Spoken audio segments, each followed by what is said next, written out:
Yes, good evening and welcome once again to Afrique 24. And today we are going to have a very, very special show. This is the first premiere of this particular show. We have invited guests who are aspirants in various wards in Ndiwa constituency, that is in Oma Bay County. We are excited to have these guys around, and it's an incredible opportunity for them to showcase their vision and how they will connect to their audience back at home.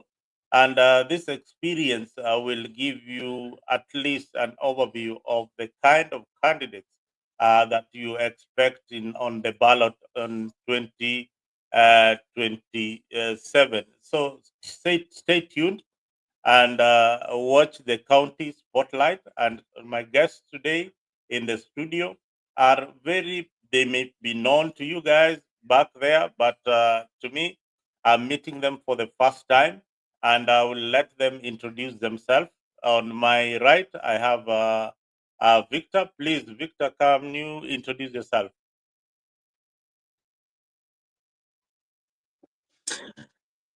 Oh, I'm Victor Angola. Awuko Homa Bay, Ndiwa, Kanyamwako Sewe Ward. I think that's enough. Okay, we said that that is Victor Ongola from Kanyamua Kosewe Ward. Now, down here we have George. George, please introduce yourself. Tell us where you are. George.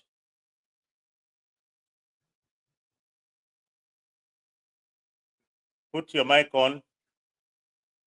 George, your mic is not on. Okay, let me go to Hillary. George is in a shop. Is Yes, doing good some work. evening once again. I'm Hilary Bob Kaluma, Ajaka Nyamua Kayambu, Kosewe Ward. Yes, that is Right. where I come from, this village, next to Ndesi Secondary School. Just around there is my home. Oh, okay. Yeah. All right. Yes. You guys are interesting. Now, today we have got George from Hillary and Victor, who are going to tell us more about what they feel is important in their quest to be members of the county assembly. Maybe George, briefly tell us what you think that Hillary. Tell us what you think that you should do. You will do differently in your ward. And where is your ward right now when you look at it in matters of education? Where do you stand? Thank you so much. My word, to be precise, is in a pathetic state of education. And one of the areas of concern being that will be restricted as a MCA aspirants on this platform. So obviously I'll be speaking about ECD. If I look back in referring to the county government recent budget for the year 2023-2024, sad enough, my ward has only managed to secure one ECD school, that is in Yembe. And we have so several of them which need attention. The classrooms are in poor state, no desks. Children are the pupils are really having hard time to get education. First of all, my first term in office, I will dwell on ensuring that the ECD classrooms in almost all, even if not all, let's do with at least 80% of our ECD classrooms shall have been done and equipped with desks, and the floors are done to avoid the children being attacked by the bacteria on their feet. Thank you so Wow. much. George, thank you for that elaborate analysis of what you see in your ward, and you've opened the show by telling us, there's only one ECD class in your ward. We will get much into that discussion into depth and see what the county assembly is doing to ensure that we have enough classrooms for our children. Now, Jojo Yando, I see you in very busy. Can you give us your opening statement to and where you are, which ward you represent, and why you think you are the best candidate for this particular position? Okay, thank you. Good evening, all. I'm George Oyanda, a member of Homa Bay County, Ndiwa Sub-County, specifically Kanyadoto Ward. I wasn't in for any position actually because I just clicked the link and I got myself in. I wanted to attend this meeting. I'm not vying for any position in MCA. I'm not vying for a position of MCA comes 2027, but my ambition was over to 2027 sub-county elections. So maybe I'll be proceeding with my members here as they give out their complaints or points regarding where their basic interests or their deemed light of the current leaders, so that I myself also, when we will be holding a county or rather sub-county elections or other chapters, we will have to discuss that into length. So as for me, I'm not representing Kanyadoto Ward as the aspirant of or MCA to be 2027, but actually I'm here to oversee, to oversee and also to make sure that whenever anything is said contrary to what I think is within the ground, I make a rise. Thank you. May God bless you. All right. Now, George will be doing what we call fact checking. Fact checking on you guys, what you are saying, whether it is true or false. We have George here to do the fact checking for you, for the aspirants who are going to appear on this program. So we want to be very, very, very, very thorough in what we are doing. We don't want lies. We don't want lies to be propagated on Africa. We want the best out of you. Victor your name is so hard to pronounce. Victor Ongola, or is it Ogola? That does not sound like a Luo name. Nyingno Akiani Golukune, but it doesn't sound like a Luo name. I want you guys to feel comfortable in a language that you feel that you can express yourself properly. Yes. Can you go ahead, Victor, and tell us which ward you represent? Make sure your mic here. Go on. Yes, thank you, Mzalendo. I think I've been very clear on a few things. One, I'm not vying for any post. But when I got the link from Kevin, I had to honor the invitation. Because when you are invited, you have to attend. There are so many issues we can discuss here affecting Kanyamwako Sewe Ward. Okay. Now, what I gather is that most of you. No, I just do the listening as I talk. Okay, I will.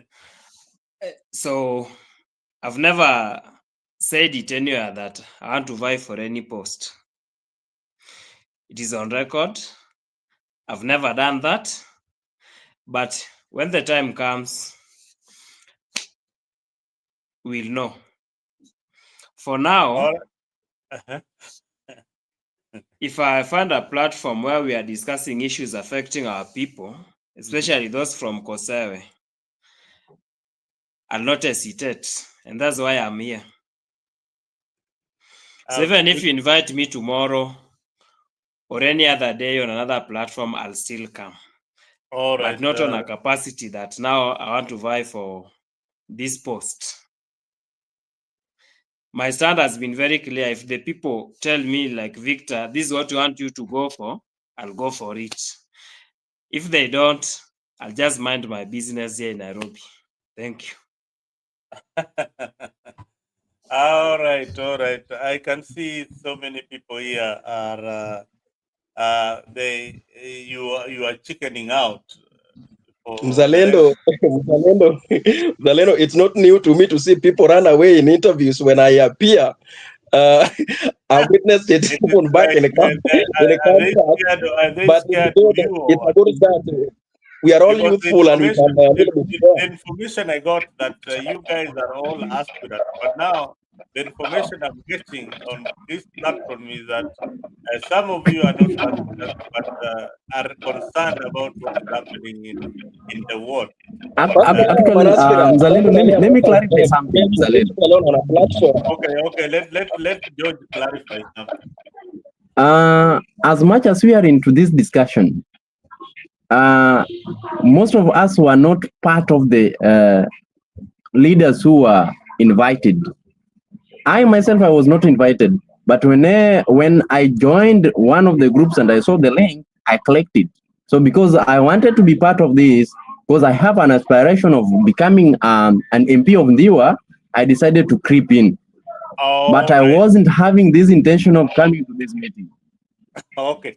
Now, okay, you guys, you are in the right place because one, we are talking about our ward and our constituency at the same time, and generally even national politics. So don't be afraid to pinpoint whatever is happening in your ward. But it is good that you guys joined the link. This is where we will be having the discussion. It is not the first time we in Africa have these political discussions. We've had this political discussion way back from 2022 when we were having the presidential debates until we got now to the president, who is William Ruto. So we've been having these debates. Maybe you've not been joining, but these debates are always here on Africa, talking on national issues and issues that are important to our people and Kenya in general. But I'm glad today we want to talk about the constituency and Homa Bay County at large. What is the problem in Homa Bay? Can somebody tell me what is the problem in Homa Bay County? Why are we having unemployment? What happened, Victor? Since you are on the ground, tell us what happened to Kigoto factory.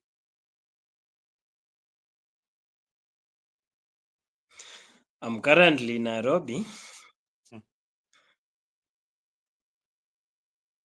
I'm currently in Nairobi. Yes. Do you know? Okay. And I've been here for some time. In fact, I went back when I was organizing the mini tournament 2 weeks ago. So you are in. I never took much time. You are in the village 2 weeks ago. I never took much time. But if there is need, I can investigate and let you know later. All right. Let me ask you a specific question. In your area where you come from, what is the significant development that you see in your ward?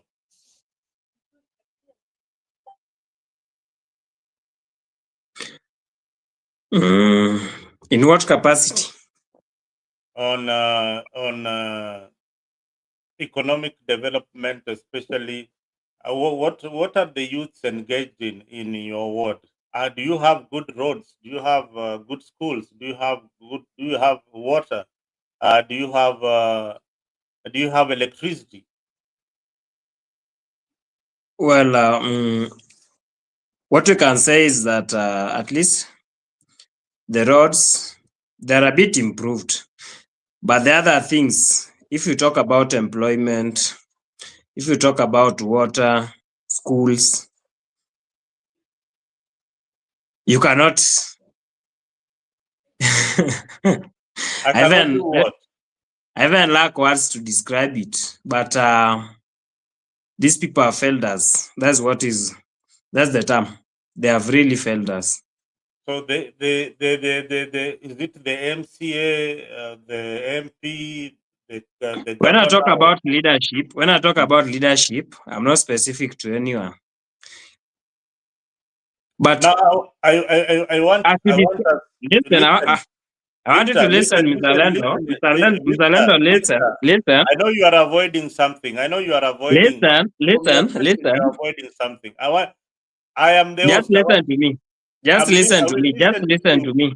I will listen to you. Just a when we minute. talk about roads, we have those that are under the MCA and those that are under the MP, the carer. When we talk about schools, remember we have got the ACDs that are under the MCA. We have got like primary schools that's being managed by the NGCDF. So when you want me to be specific, while these problems cut across, I think I would be unfair. Are you done? Okay. My question was very, very simple. This show is targeted to the local administrative unit, and that is your member of county assembly, right? This show is tailor-made for you to understand what their role is in the community and in the development of your area. I ask you one specific question, is that do you see your area MP having been there? Is it second term or it is his first term as doing a good job when in regards to the roads, in regards to the schools? And remember one thing, it is your community that puts forward whatever is supposed to be done in the ward, and the executive implement it. Do you think that the leadership has done that so far in your ward? I would say no, even if you asked me that question in the middle of the night, I'll say no. Thank you. That is what I wanted, because if they have not done anything, I was seeing Hillary nodding his head up and down. Hillary, do you wanted to say something that is burning? Can you say?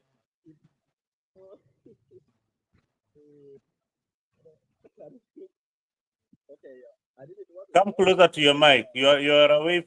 We can't hear you, Hillary. Hillary, we can't hear you. Hillary, we can't hear you. We can't hear you. Come closer. Hillary, yeah. Can't hear me? Yeah, we can't hear you at all. My mic is on. Yeah, you are okay. Okay, go ahead. Your mic is on. Yeah. You can't hear me? Now.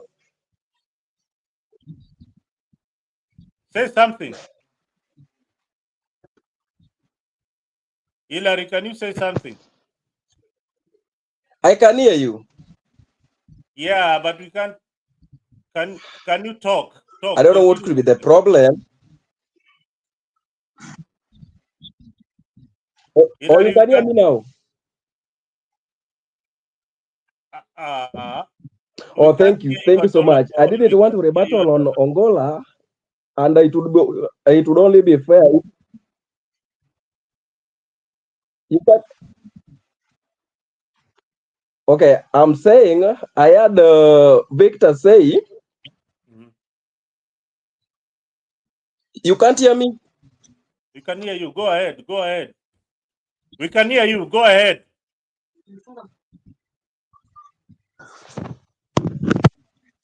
I don't know what could be the problem. Should I do? You are okay now. Where you are, we can hear you. George, can you say something as Hillary tries to work on his mic?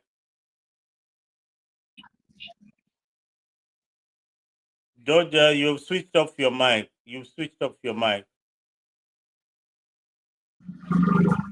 Okay, yeah. Thank you. Am I clear now? Very, very clear. First, okay, first of all, if we are into this discussion, we have to make ourselves be in the line Can you hear me that now? actually will be portraying the face of our community. When we started by our words, I think the major thing we were to discuss on our community based, because actually you know where you come from and you know where the word you are presenting. In this ward, do we have ECD classes? If they are there, how many are they? Secondly, normally we do have major problems concerning water. Is there any initiated water project that MCA has catered for within your ward? If there is, how many?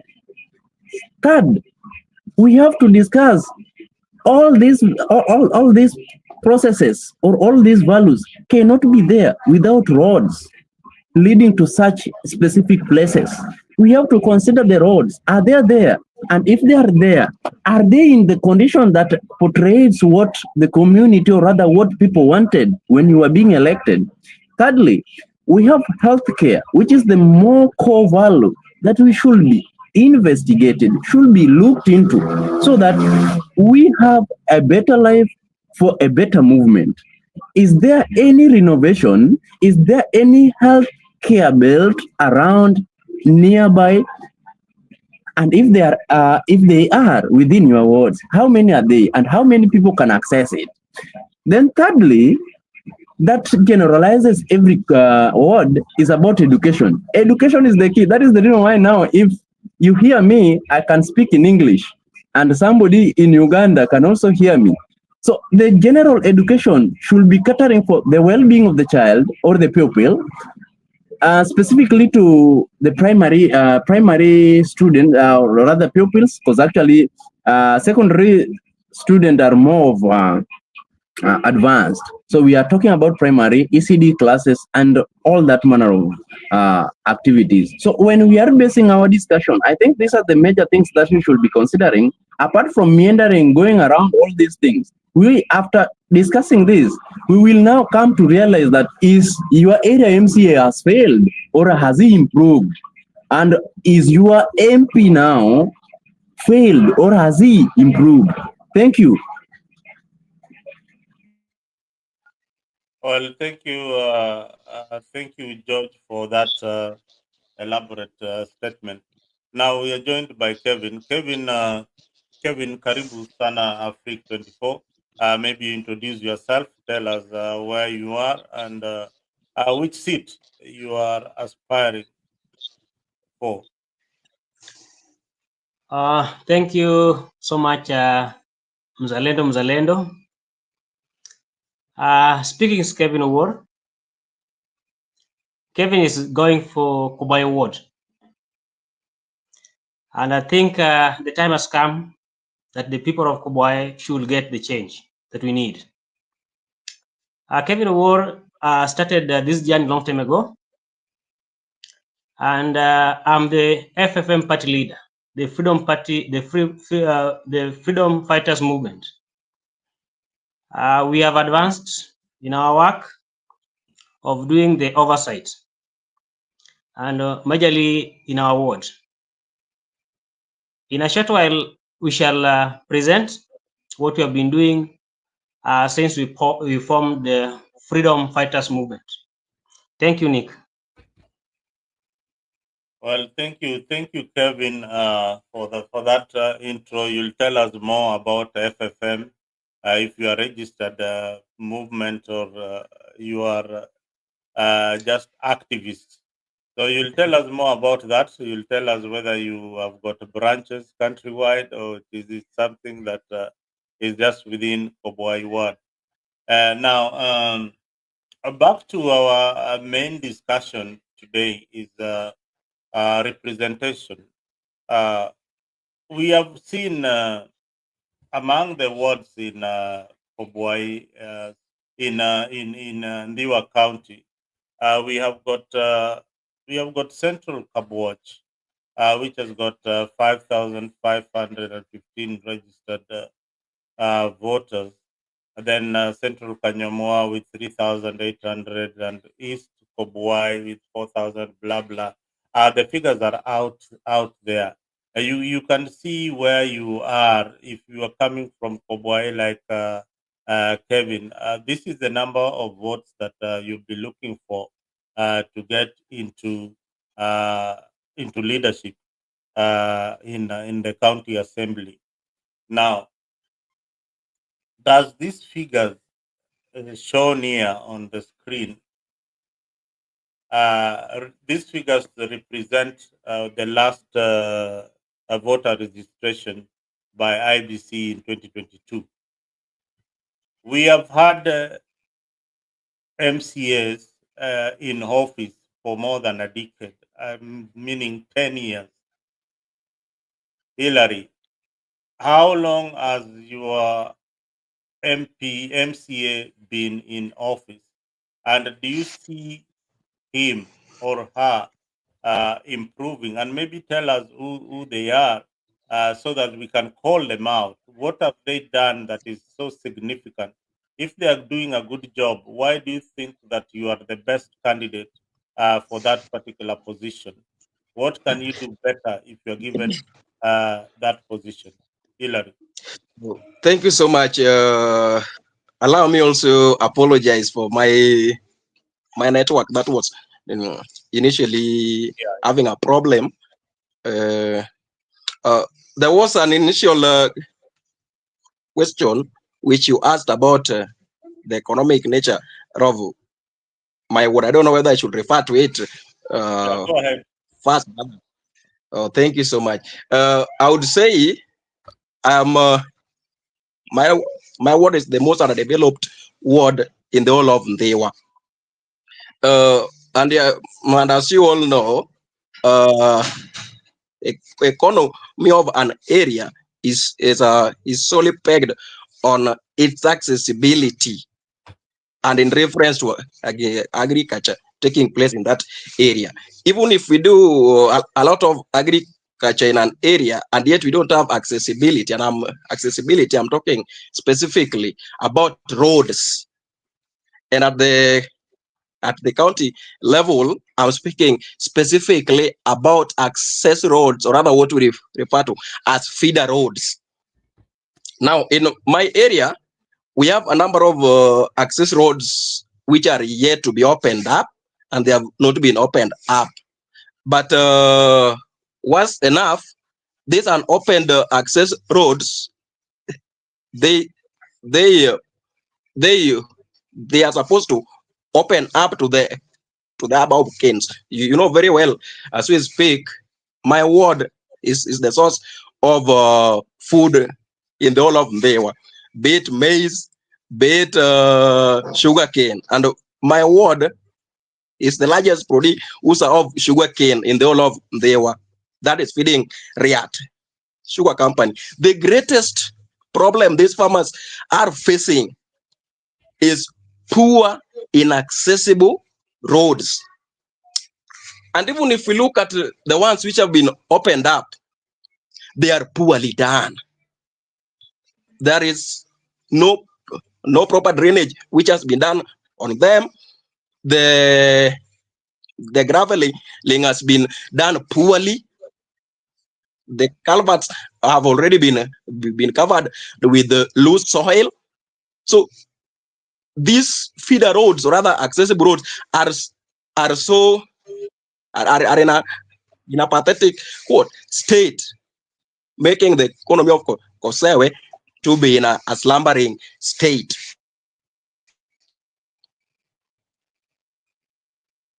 Now, you asked me about my area MCA.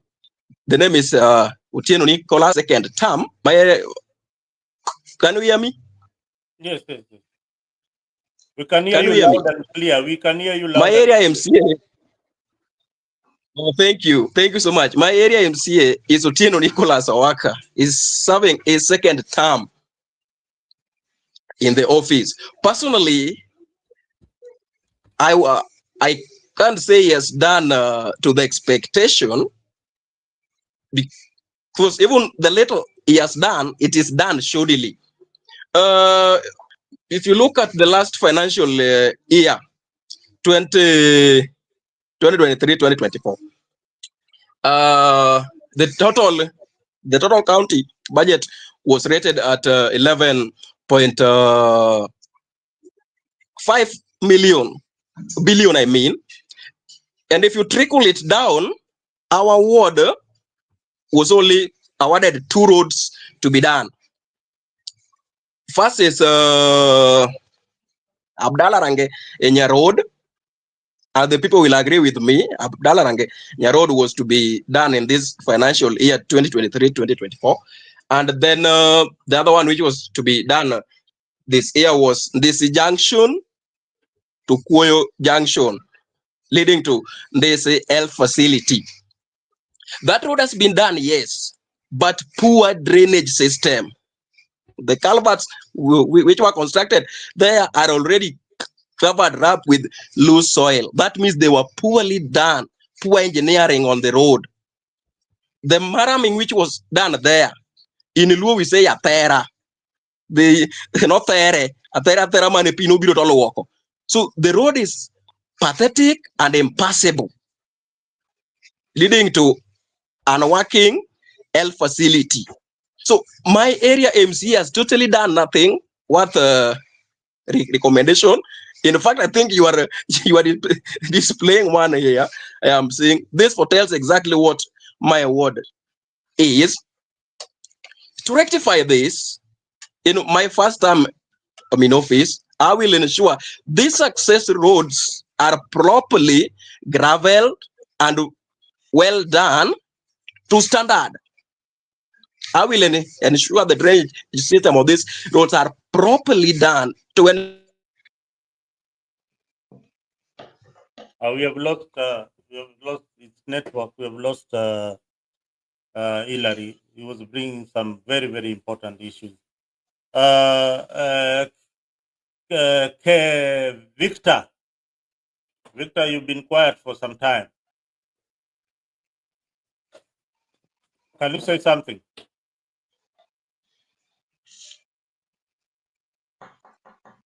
Unmute your mic. Where is Hillary? He is gone. Yeah, go. He's coming back. It's network. I was really following his words. You and Hillary come from the same ward. Yeah, we come from the same ward, except that we have different aspirations. All right.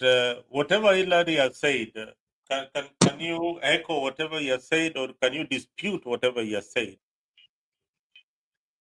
No, he's very right. He's very right, especially on the allocation of Abdallah Ranganya Road. He's very right. Mm-hmm. We were told in 6 months it would be done and other things. So he's very right. I can't dispute anything he has said. He's very right. Yeah. So what happened to the road? Was it the money was allocated, millions of shillings? The contractor went on site, did a shoddy job, and you don't have roads right now, and it's or what is happening? The other road he's talking about, I think some shoddy work was done, but on the Abdallah Ranganya Road, nothing was done completely. Money was allocated and nothing was done. Yeah, money was allocated. Allocation, it is always done up to 60%. So we can say that. May I add something? Yes. On the road, on Abdallah Road. You see, under this financial here, the amount which was located on Abdallah Rangenya Road and this junction road was 5 million each. And unmute your mic, please. Sorry? Oh, you're okay. You can't hear me? Go ahead. You're okay. We can hear you. Oh, man, Hillary, go ahead. Kevin was saying I unmute my mic and yet it's on anyway. So the amount which was sent to that road, as at now, the amount already received on Abdallah Rangenya Road is 5 million. The same The same Tundesi Road is 5 million. That has already been allocated on those roads. But if you look at them, the manner in which they have been done is so pathetic. After a month, they are I can't hear you. inaccessible. They become too pathetic to access. And sad Mr. enough, these are the Mr. same Ella. roads sugarcane farmers are using to access they were road, which leads to Riat, where they are taking. Mr. Ella, But I allow can me to hear ask you. you something. All right, Kevin. Mr. Mzalendo, kindly. Can you confirm with Hillary if there is anything or any attempt to make that road, Abdallah Ranganya Road? Yeah, he's here. You'll ask him those questions. That's why we have these shows. He's here. You'll ask him that question. Hillary. Mr. Hillary. Yes. Can you confirm if there is anything that has been done on that Abdallah Ranganya Road? Anything. Any tractor that has been brought? Yes, I would say severally. No. Or in reference to the amount which was sent to it. No, not in reference to the allocation. Unless I don't hear you well. That has been done on that road. Is there any work that has been done, even using a jembe? On the road? Yes, on the road. No, there is no work which has been done there. I would say there is no work that has been done there. On this, they did something. Sorry? No, they have not done. On Abdallah Road, they have literally done nothing but received money, 5 million. But on this road, Hillary, they did, but I showed you work. As we speak, the road is inaccessible. All right. Now, which is this road that they have received money and they have done nothing? Can you give me the name of the road?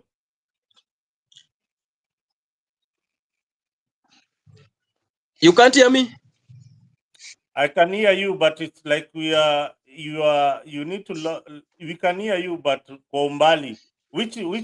Can you hear what I'm saying? What I'm asking? Which is this road that they have allocated money and it has not been done? Which is this road? Give me the name of the road. Abdallah Rangenya. That is the name, Abdallah Rangenya. Abdallah Rangenya. Rangenya is around Abdallah Rangenya. Abdallah Rangenya.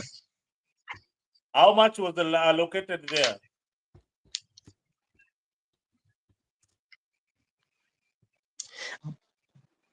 $5 million this year.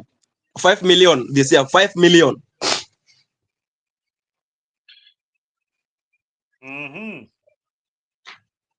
For grading,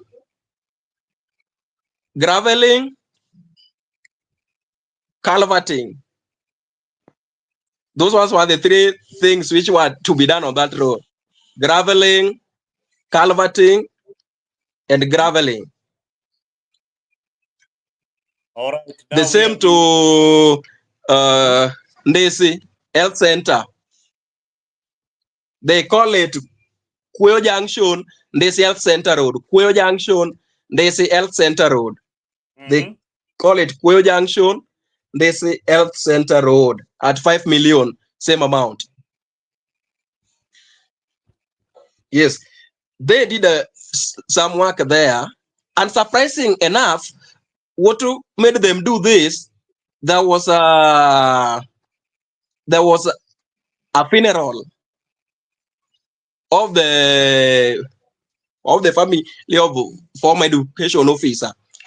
I can't hear Mr. I don't know his name whether is my here. mic is the problem. Mama is. The Congere family. They lost their mother. That family lost their mother around and they say, sorry? They can't but I can hear you. Me, I can hear you, but It is Kevin's network. It is Can you hear Kevin's me? network. Kevin, your network is a problem. But Kevin, just hold Can your you hear thought. me? Hillary, hold your thought. Kevin, I want you to jump in so that we can hear you if your mic is okay.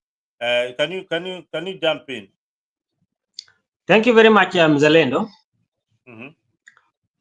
First and foremost, allow me make it clear on the movement that we are currently driving. Freedom Fighters Movement is a movement within ODM, just like Umkhonto we Sizwe of the ANC of South Africa. What we are basically doing is fighting for our democratic space within the ODM. So we are not a party, we are a movement of the ODM, but basically moving and driving the agenda of the youths. Let me move very fast to Kobwayo Ward, because that is my concern. I want to highlight on the three major roles of the MCA. One is the representation, two is the legislation, and lastly, oversight. Those are the three major roles of the serving or the elected member of the county assembly.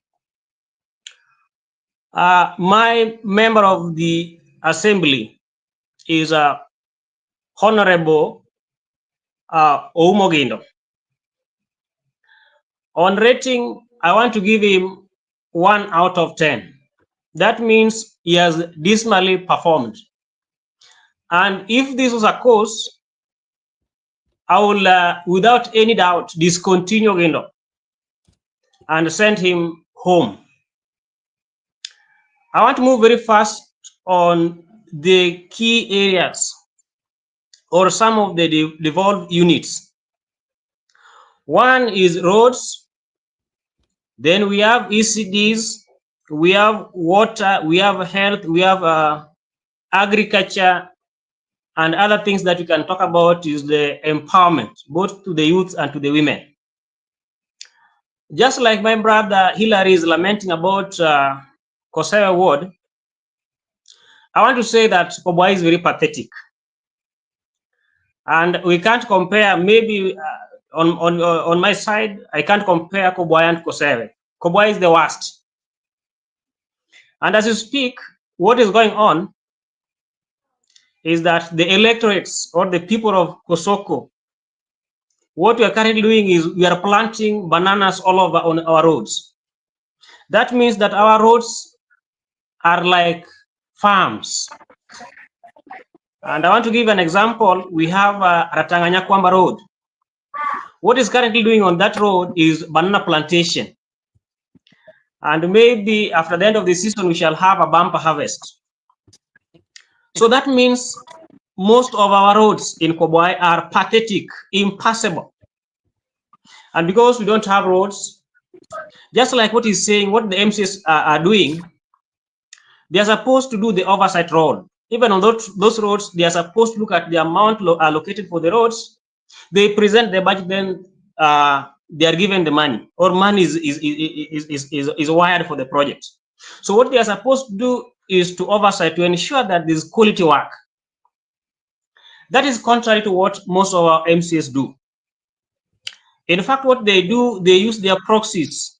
Like what I know Ogen has done, he has used most of his proxies.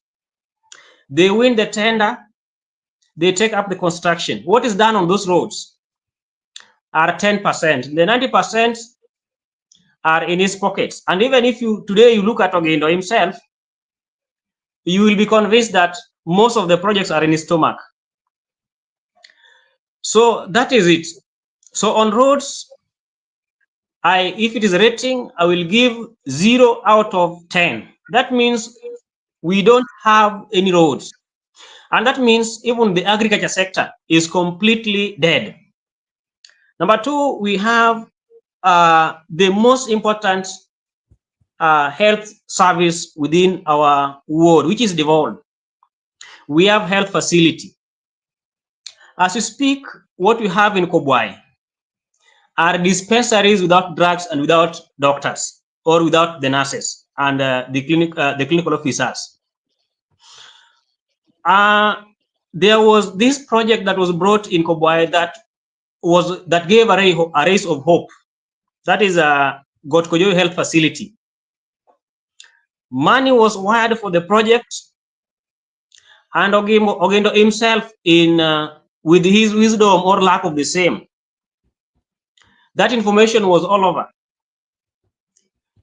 He won the tender. The construction was begun, and as we speak, the last thing that was seen on that site, Ogendo was spotted ferrying the construction material to his own home. So that means that project is stalled. And we have a number of projects that are stalled within Kobwai Wards, and we don't talk about health facility. One of them, we have that Gotkojo Health Facility. We have Nyagotadulu Health Facility. We have Gotachal Health Facilities. Those are facilities that will be helping most of our people. The only way in which you can talk about maybe people benefiting from the devolved services is health. But as we speak, Kobwai, there's no any health facility. What we have are dispensaries that are struggling. That means most of the electorates in Kobwai will move to St. Camilla's. That is now in Migori County. That's why we seek medication. So on health, I also give 0 to my ward MCA. On water, which is another essential service to the people, we have Konyua water project stalled. We have Alokoko water project stalled. We have Nyamoko project is stalled. So most of the water projects in our ward, they are projects that began but stalled on the way. So there is no working project as we speak. Then on ECDs, what happens with our ECDs in Kobwai Ward? The area MC through his proxies, some of them are well known. And that's why sometimes we drag in, including the spouse. That is Efi Nyaroteng. So most of these projects are won by Ogendo himself. But the projects are never completed. If some are done to the completion, then 10% of the allocation goes to the construction. I want to be very categorical in one of the ECDs, that is Randore. There was a good project that was brought in by High Excellency Gladys Wanga, and that is the Ondoa Kaunda initiative. Most of the wards, and Kosea can be a benchmark. We can also talk about Kanyadoto. This project is done. And when you move to every ward, you see projects that are done, projects that are completed. In Kobwai, we have one ECD that is working. That is ECD that Ogendo took to his home. The Apoche ECD. The rest are stalled projects. Randore ECD project was started the other day. Do you know the contractor? Oumogendo's driver by the name Jofio Kita. As we speak, that project is stalled.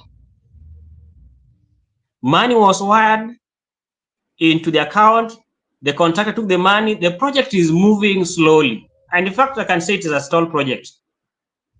So on agriculture, again, so on health facility, Kevin, let us move slowly. I know you have got all these points that you want to put across, but I want us to dwell on something that you have mentioned, and with clarity about the health sector. You said that in your ward, the health sector is pathetic, and Dr. Joey stalled a long time ago. The same can be replicated in so many of these wards. Now, my question before even you move to the next segment is that we know health is a very critical issue to our community, and we have got challenges in Diwa. What are your plans to access medical facilities and services? as an aspirant? What can you do about it if you are given the position? And how will you address the shortage of medical professionals in that sector? Thank you, Mr. Nick. When I began, I talked about one of the key role of the area MCA, that is representation of the people. So one thing I will do when I assume the office in 2027, I will ensure that I represent the people of Kobwai Ward. I will identify some of the areas where we need to put in help. And through representation, I will take the budget. I will identify some of the key health areas or some of the key areas where we need health services. Like we have the stall projects Gotkojo, which is very essential. It's at this it's strategically located.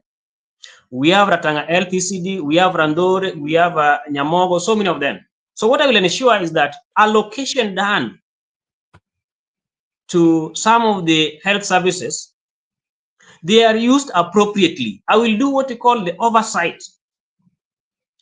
The fund that is given, are they worth the project that is put in place? So I will ensure that there is accountability in leadership. First of all, we shall identify the best contractor, we then award the tender and ensure that that work is done. And not even 1 shilling from the citizen is siphoned, like we have seen it in the current regime. Then I will also, through legislation, I will propose a medical scheme that will cater for the elderly in our society. And that will ensure that the elderly have access to health services. Wow. Okay, I think that is a really good challenge to the occupant of that particular seat. If they can borrow something from whatever you have said, then we'll be moving towards the right direction. Now we have got George, who has been very, very quiet for some time. George, you are not an aspirant. I want to give you a very good example, and this is to all of you. My observation.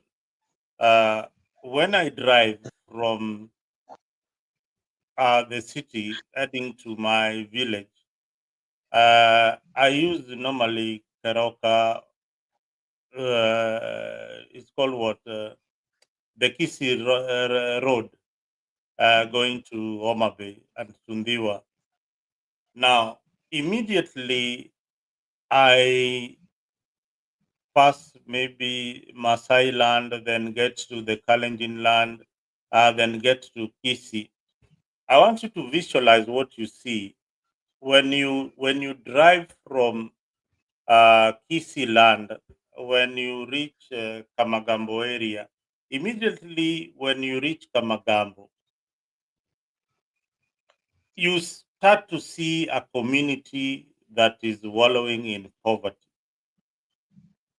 You've never looked at it that way, but I want you to, for the first time, look at it that way.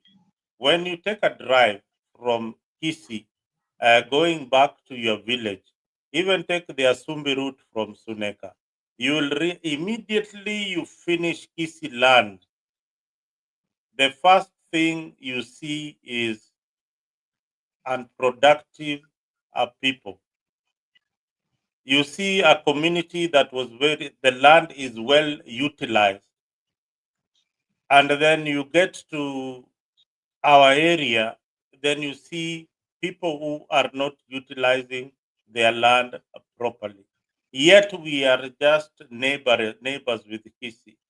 How can we utilize our land effectively, Mr. George? And do you see? Do you see? Do you visualize what I see when you take a drive from Kisii, then you eat Luo land. When you're from Kisii, you see an a county with economic activities going on. Youths are so busy doing stuff. People are going to the market. Then when you reach Luo land, what do you see? This question, I would want you guys to jump on it and tell me if I'm wrong. Is it our politics or is it our people? Thank you, Mr. Mzalendo. Actually, maybe whatever if thing you are allow saying, me to jump in, Mr. Nick. Yes. I think I'm speaking. Do you hear me? George is saying So something. one of the Kevin, I think I'm speaking. Yeah, George is saying something. Let George finish. Yes. Okay, thank you.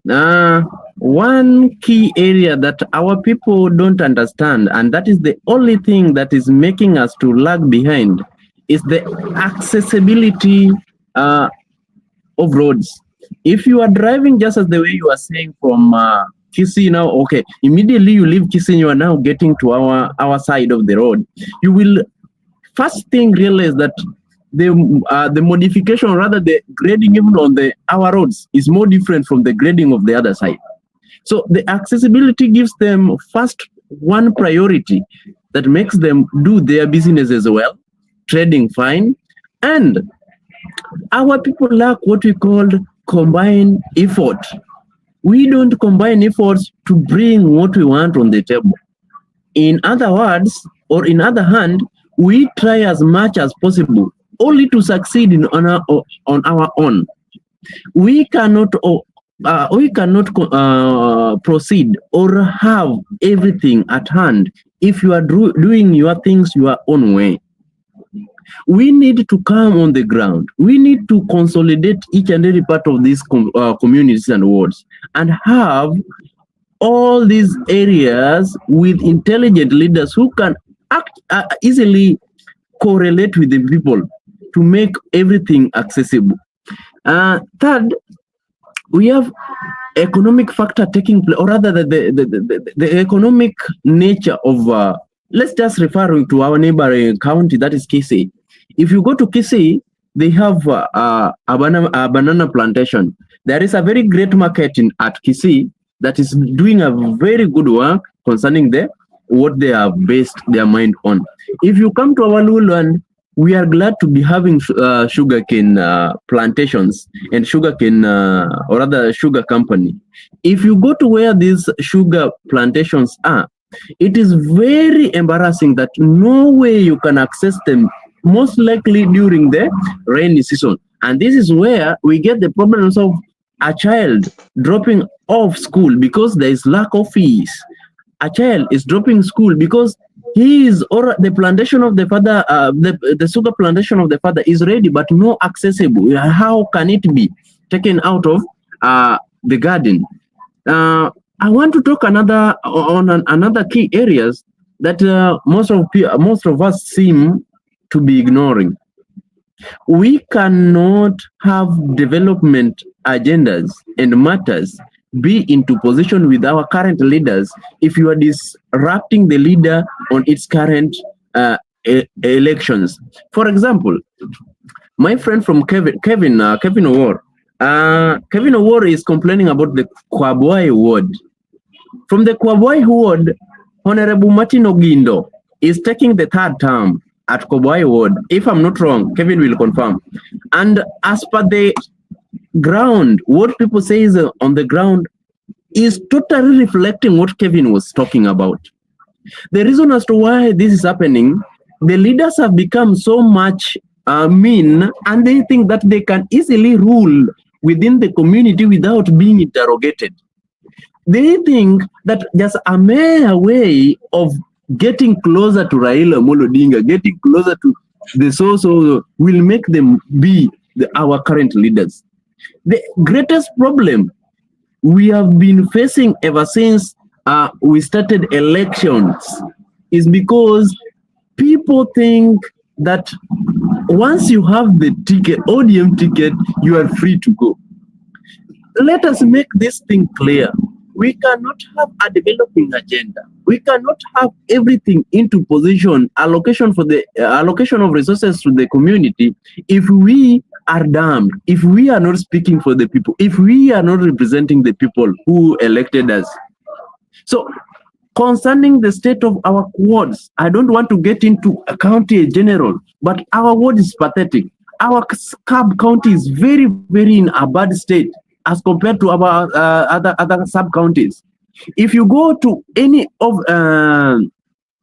if you go to one of the counties within Homa Bay, if you compare yourself with any other county within Homa Bay, you will realize that the largest county, the largest sub county is in Ndiwa, and this is the largest sub county which is having low number of development agendas.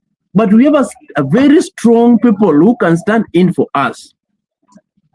I know many of you have several factors and points to put across. So I'll stop there as I give others an opportunity to speak.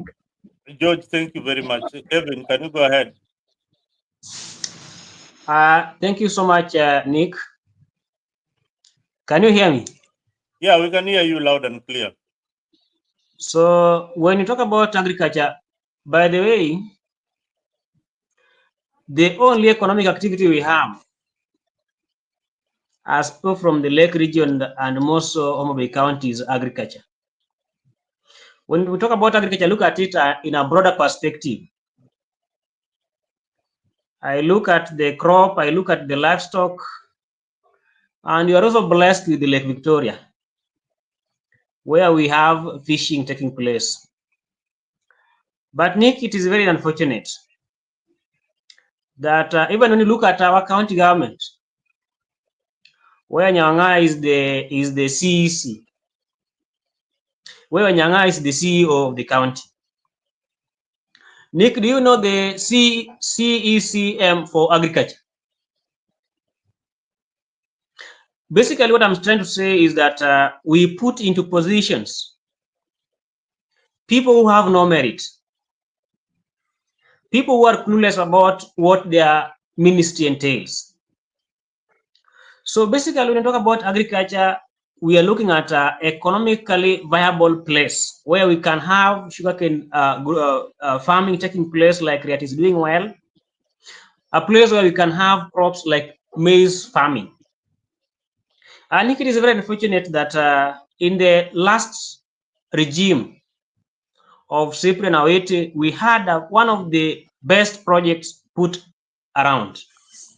That is the Kigoto Millers, where most of the raw materials will come from within.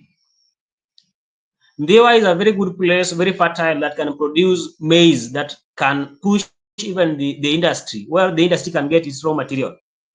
But as you speak, the minister in charge of agriculture is doing nothing about the maize millers, the Kigoto millers. Our MCAs are down. They are not talking about it. Basically,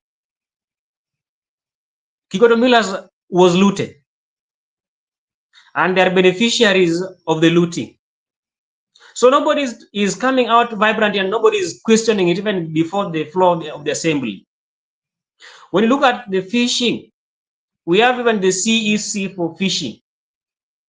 Nobody is talking about reviving the Homa Bay fisheries, or rather the processing plant. The fish we get from Lake Victoria are processed in Thika. Yet we have resources. We have the ability to do it. So what I'm saying in short, Nick, is that our county and our wards are blessed.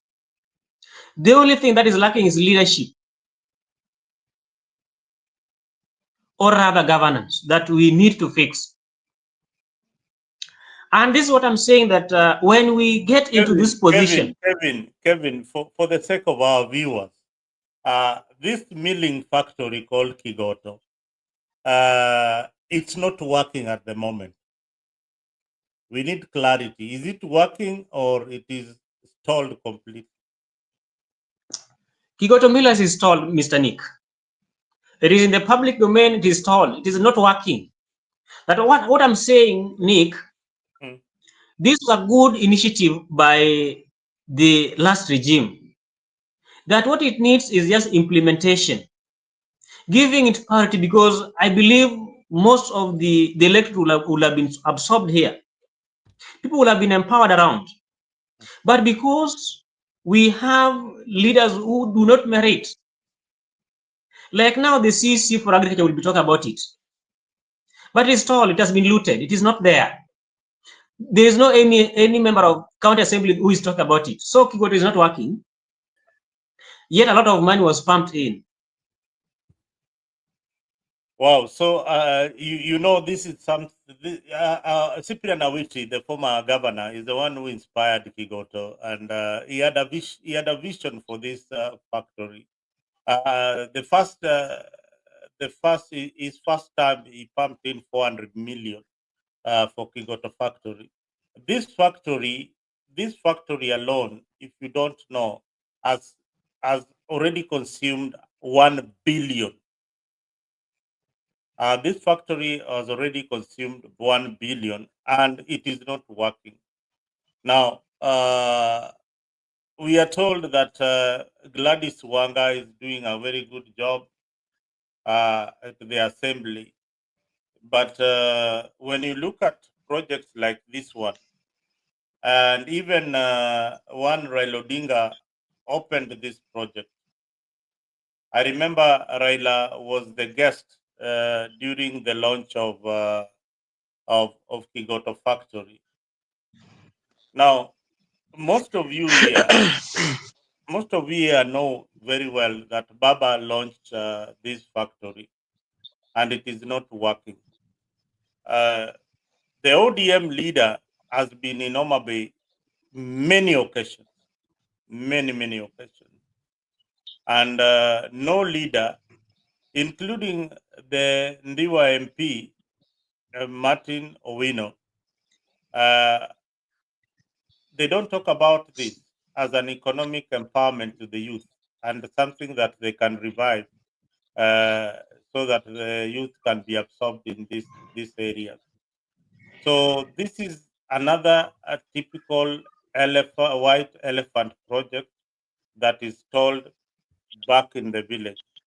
Kevin, you talked about the fish being taken from Lake Victoria to Thika for processing. Now, my question to you, leaders who are futuristic and thinking about the future, is that what can we do? Address your constituents on how to elect a good leader. Address them on these particular issues that you have seen that probably they are not seeing, and your aspirations on how we can revive this so that the youth can get employed, so that we can get a good health care and so many other things. But I'm glad, Kevin, that you brought up these issues so that we can deliberate on them and see the way forward. Many people are watching this program. This is Afrique 24. Today, I am joined by young leaders who are aspiring to be members of the county assemblies. Others are future leaders of Homa Bay County.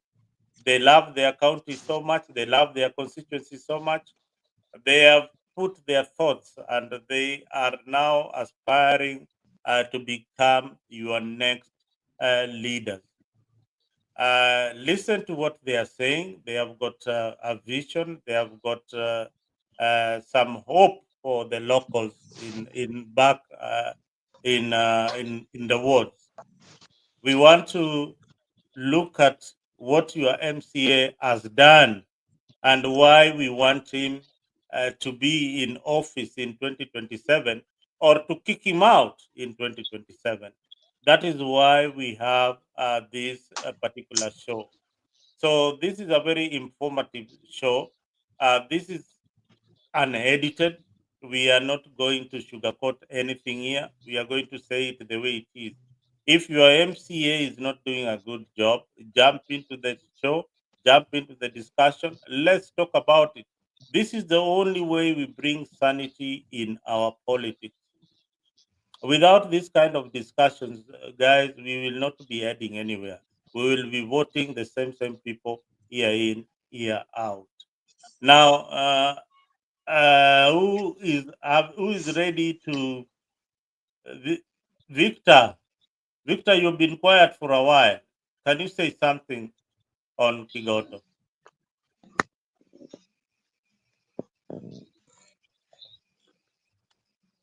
I just wanted to make my contribution on the issue you addressed on Oh, I was away when you were speaking on agriculture. Yeah, you will come back. We are still on that same issue. We are still on the issue of agriculture as our economic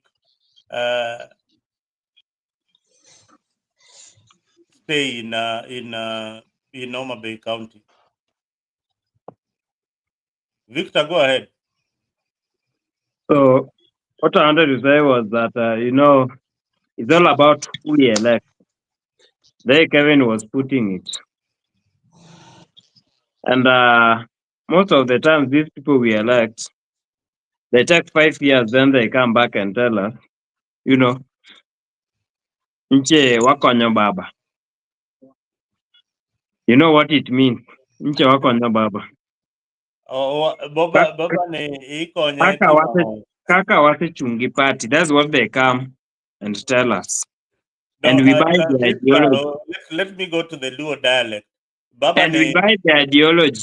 No, I want to ask you so that people can understand the locals back at home. Baba ikonyo timango. No, just listen to me. This is what our leaders, we do an election. And they say we are going to help Baba. That's what they tell our people. We are going to help Baba. We are going to help the party. Yes. After 5 years, they come again. Kaka wasechandoregi party. Wanche wakonyo Baba. That's what they come and tell us. And then people buy the same ideology again. They are voted in. There's no day you'll tell me somebody with such a mentality would do their best. Never. After 5 years, let's say, for example, the budget, Mantiere Homa Bay County, is it 9 billion or something? How much is it? Somebody can 10 confirm billion. that. It's 10 billion. If it is 10 billion, how many minus development partners money that comes in and they don't account for? Now, if we were to take, for example, it is 10 billion. We have 8 constituencies, right? Yes. Which means each constituency will get more than 1 something billion every year. If you look at Ndewa, for example, what has our leaders done? Don't look at it that way. Don't No, look at it that way. You know why I'm telling you not to look at it. We're just taking an example. Okay. It's just an example. If we were to say, for example, if each sub-county was to receive, let's say, maybe 1 billion, would you even tell us, for example, in Ndewa constituency that this is what 1 billion has done? Is it possible? Can somebody even tell us that this is what 1 billion has done? So when it comes to matters of accountability, that's where even our people go wrong. And when you start questioning somebody, for example, Hillary just raised the issue of roads in my ward. If I did that in a public forum, some people will think that I'm against someone. Even some people who are using that road would even tend to think that, Victor is against somebody. So I would even feel that the first step should be civic education. Our people need to know about some of these things. In fact, there is somebody in Ranganyaurpal or somewhere who doesn't know that 5 million was allocated and it has been eaten. It has disappeared. Nobody, some people, they do not even know that 5 million has been misappropriated. They know. Some know, some they don't know. If we had a proper channel, or if we were to do civic education, some of them will know. But after 5 years, these people will come and say, "Na wakonyo ng'ane? Wadok konyo ng'ane?" We buy the same ideology, we take them back, and the system continues. So I would agree with Kevin on some issues. And as young people, we need to focus more on empowerment and inclusivity. How do we include our youths? I really would want to get this from the guys here, the team. How do we include our youths? How do we educate them? Because they need to know a few things. Inclusivity, and then that's part of civic education. It will be very important for us. Thank you, Victor. May I add something? May I add something? Yes, Hilary, you can add something. I think I have issues with my net, and I still have to apologize again. Mhm. You have to to understand where I am. There is a limited net coverage. Now, when I left, there was a discussion on agriculture, right? Yes. Now, I want to draw our attention because I don't want to be a rumamonga. I want to be factual about everything I'm saying, and mostly allow me speak about my ward Kosewe, and then I can extend to somewhere else. In this same financial year, 473 million was set for agriculture. This is the finance which is supposed to go on seeds and fertilizers, medicine for maybe livestock, go slowly. Hilary, and go slowly. all which Can you repeat that? How much million was set aside in your ward? 400. Okay. I want to be factual. I don't want to have license. I want to be on record for not lying. I'm talking about 473 million. 473 million. 473 million. 466,000. 626 Kenyan shillings. 473 million.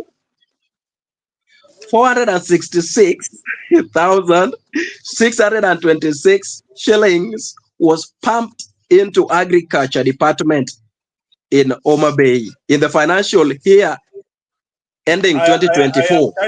I am typing those figures. You said 476. Now, I have an issue. 476 million or 73? 73. 473 million. 466,000.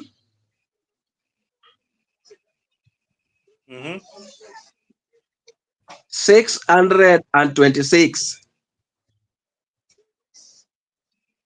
626. Yeah, I got it. Yes, shillings. That is the amount that is supposed to handle agricultural issues in Oma Bay County for the financial year ending 2024. Now, I want to be specific to my ward in Kosewe. Kosewe's largest feeder of Riyadh Sugar Company.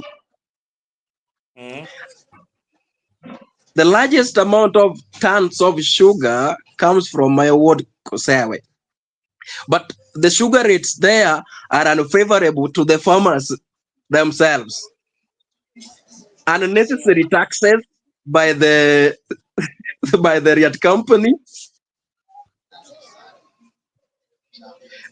oppressive farming policies. Go ahead. And to make it worse, there is inaccessibility to their farms due to poor roads. Like you find a truck has come for sugarcane and it stays there for like maybe a week or half a week, waiting for a winch to come and pull it.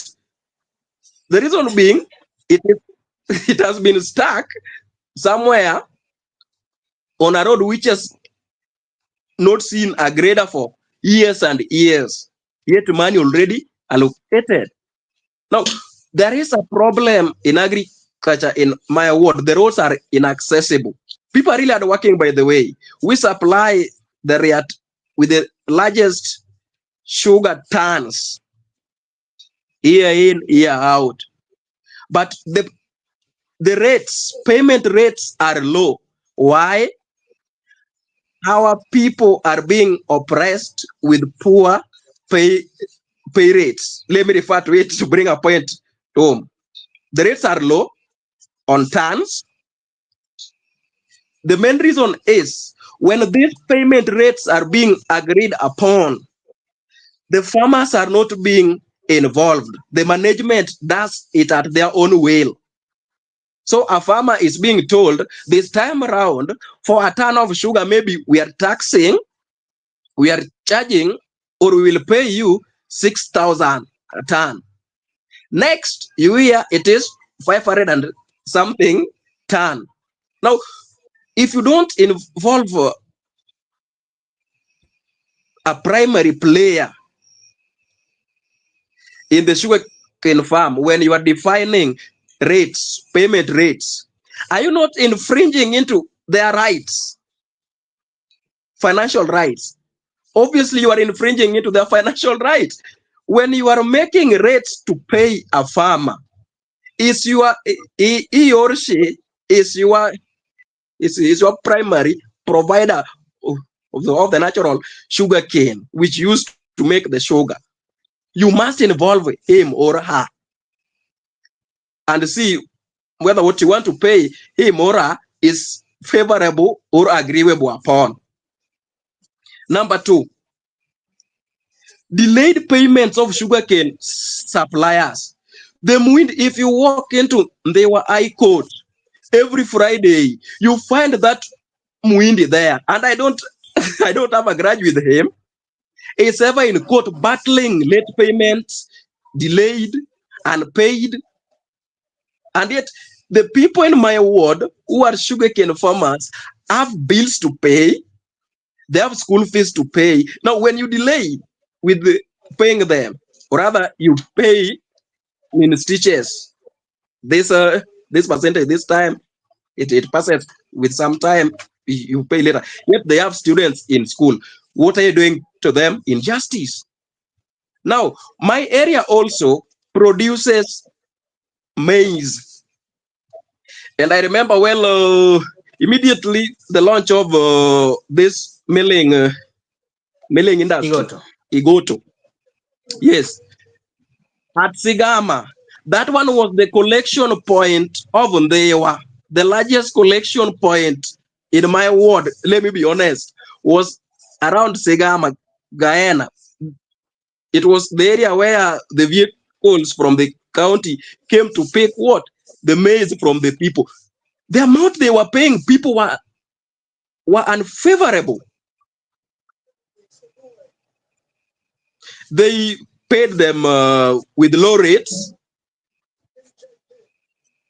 yet they were supposed to come and sit down with the maize farmers, tell them, as a company, this is what we are charging per tin. With them, they came with the lorries, gonias, decided and told the people, we are paying you 120, 100, some 90, some 70, some up to 50 shillings per tin. Yet you have a responsibility as a county to do a civic education and public awareness about charges per tin when dealing with Hillary, do you know yes. who was in charge of supplying Kigoto Miller's factory with maize? Do you In know my area? Do you know who the whole Kigoto, the factory itself? There is somebody who won the tender to supply maize. It was not direct. Sad enough, they don't make them public documents. Sad enough, they do not make them public documents. So we scrutinize them. So the farthest we can go is to scrutinize who is on ground. Now it is said that is the governor's brother who was supplying maize in Kigoto. That is how you are being shortchanged. That would be true. I wouldn't deny that would be true. I'm also aware of a number of tenders. One Robert Nyasuna has been doing Robert several. Okay.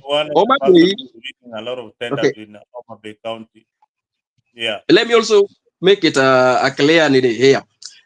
Homa Bay is being run like a family affair. So if you don't have a link to that family, or rather a close association to it, the manner of issuing tenders is basically about who knows you and who you know.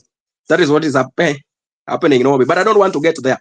I want to only speak about my people in Kosawe and the best way I will resolve.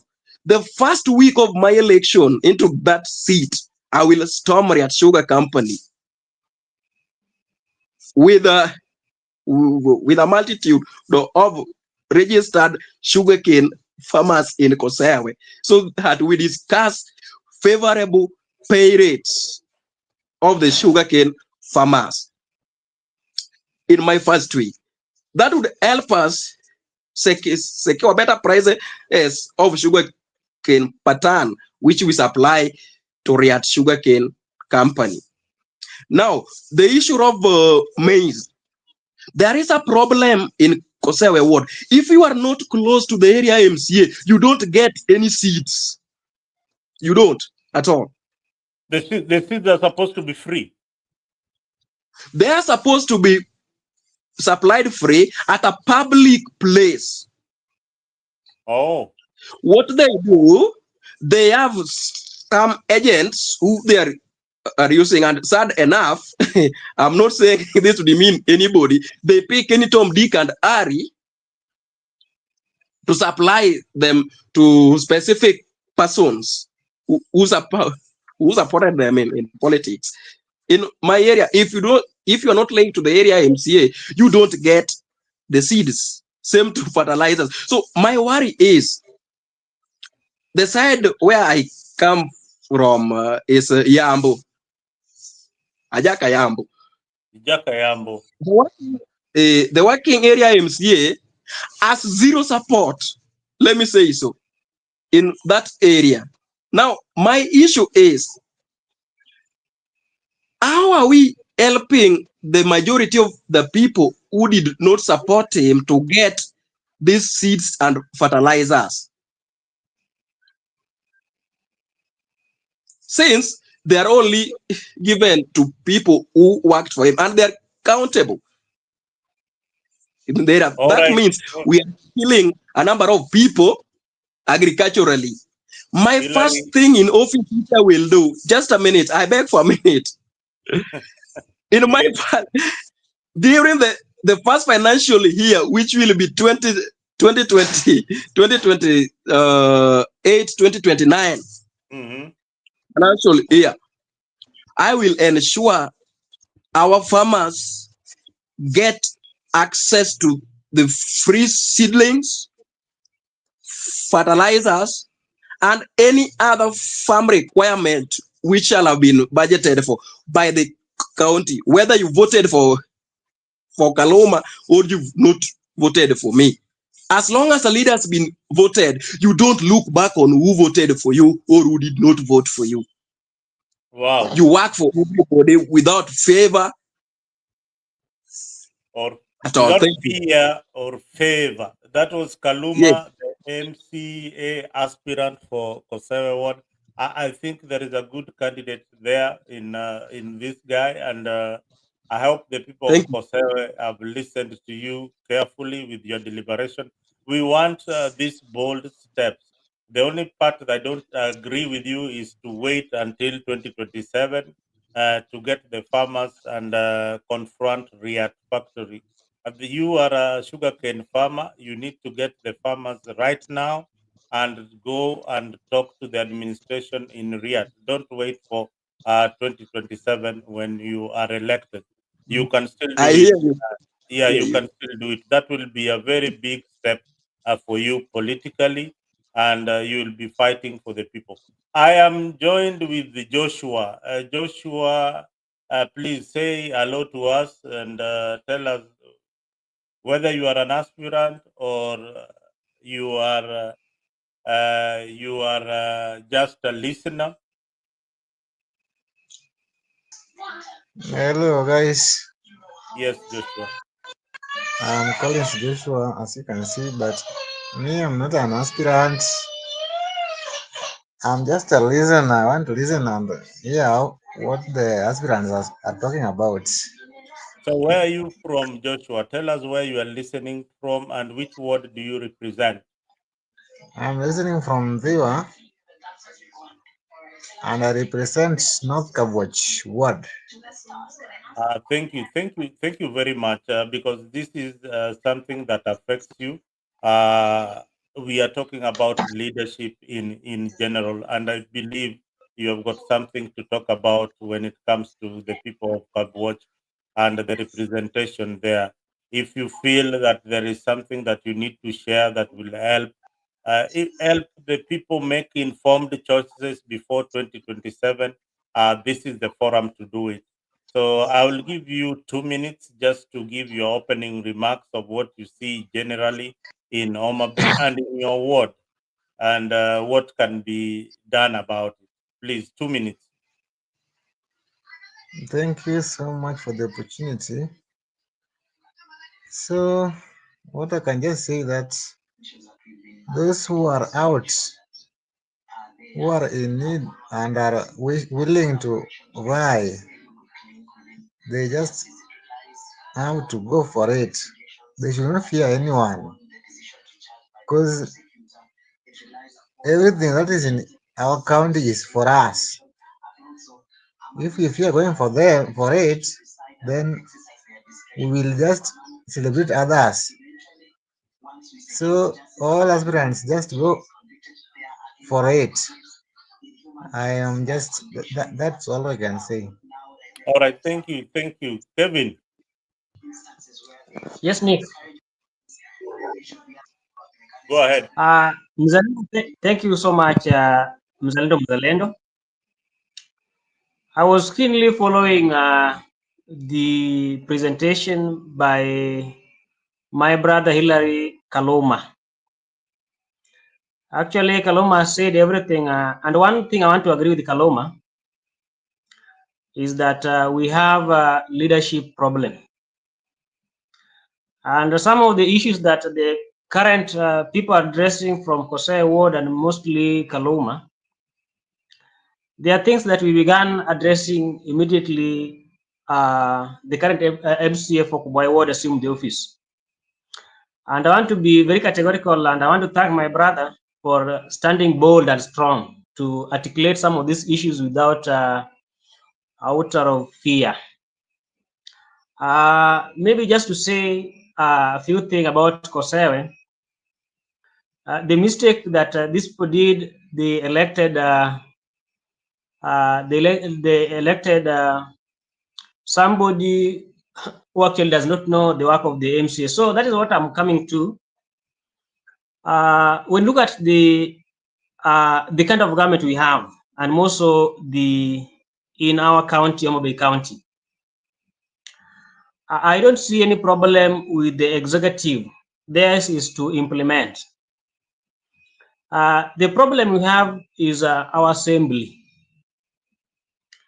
where we do the legislation. Some of these things we talk about, they are all about legislation.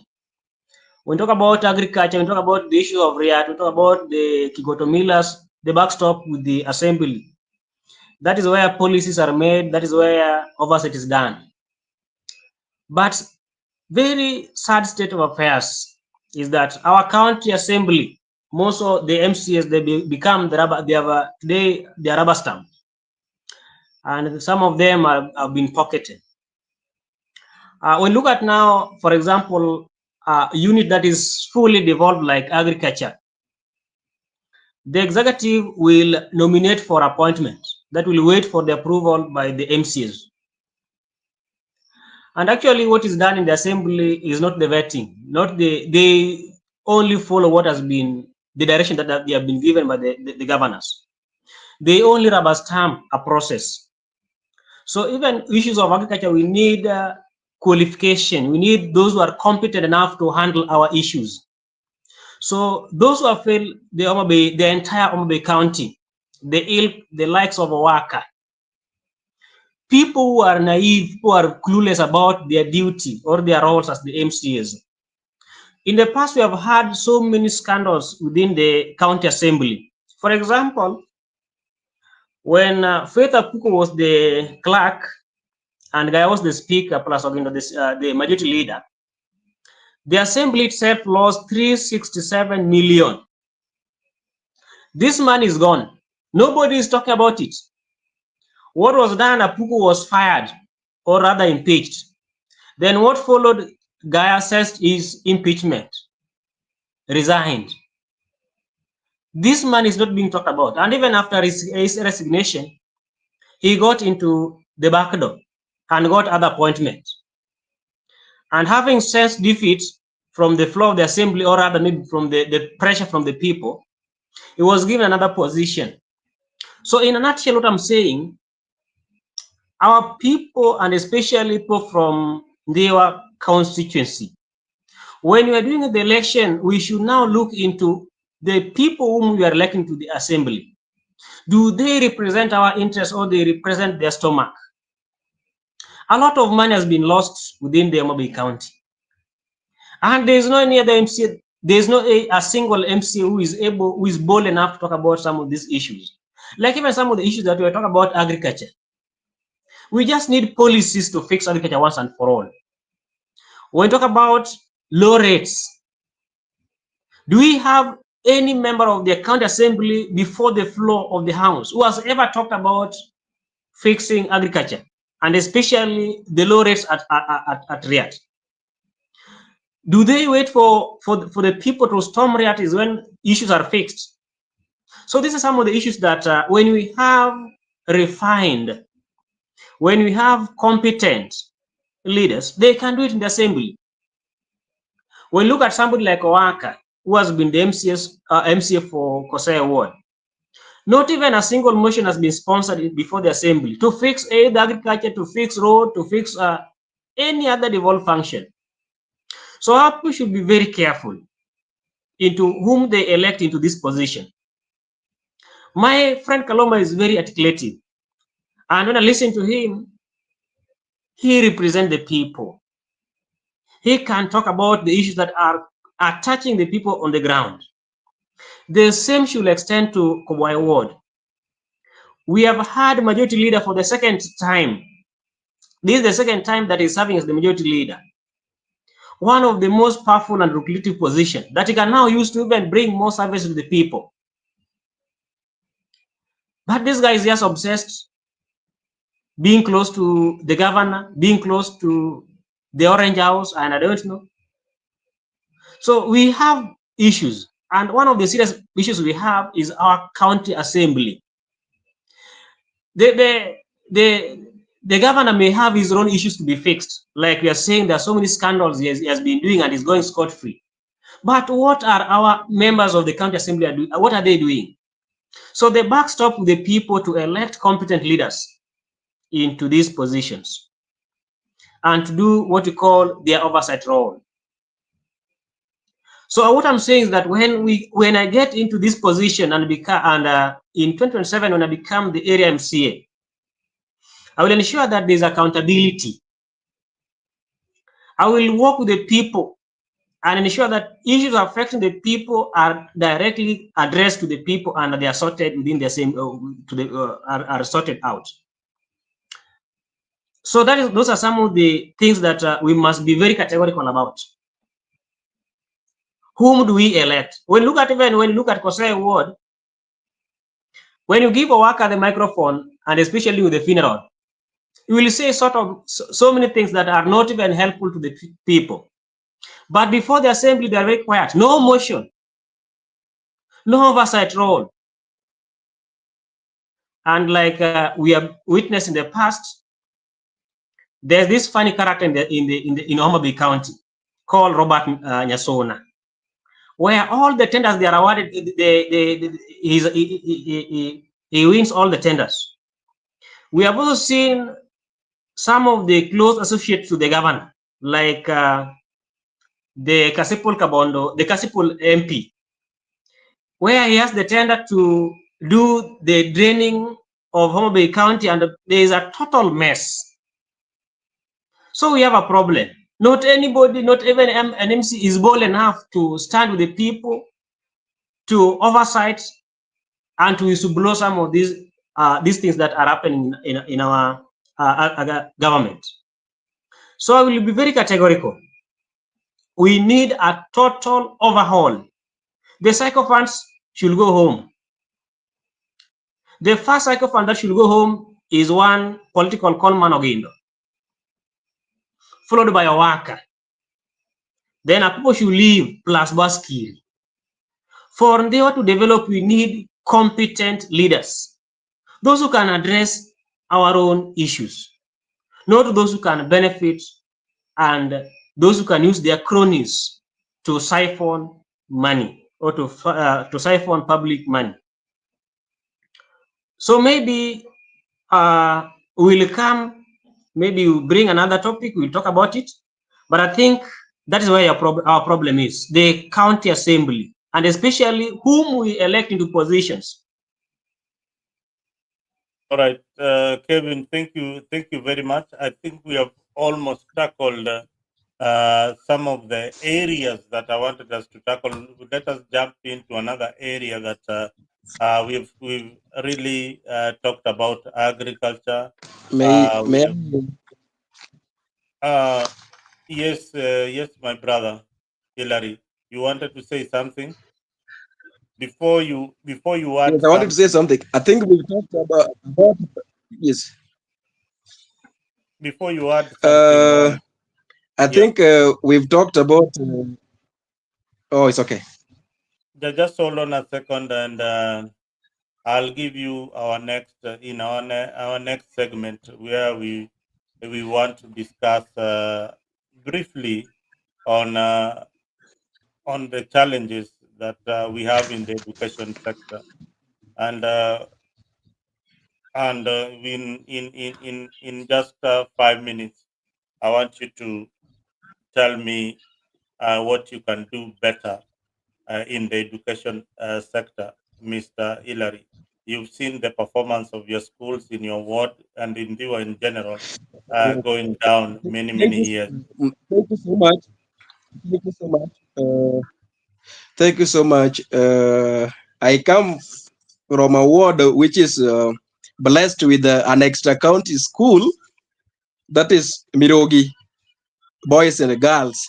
But so unluckily, they are not really doing well as per expectation. Being an extra county school, we need, we want a better facility that can address the education requirements of our kids. Sorry? Mirogi has been there for a while.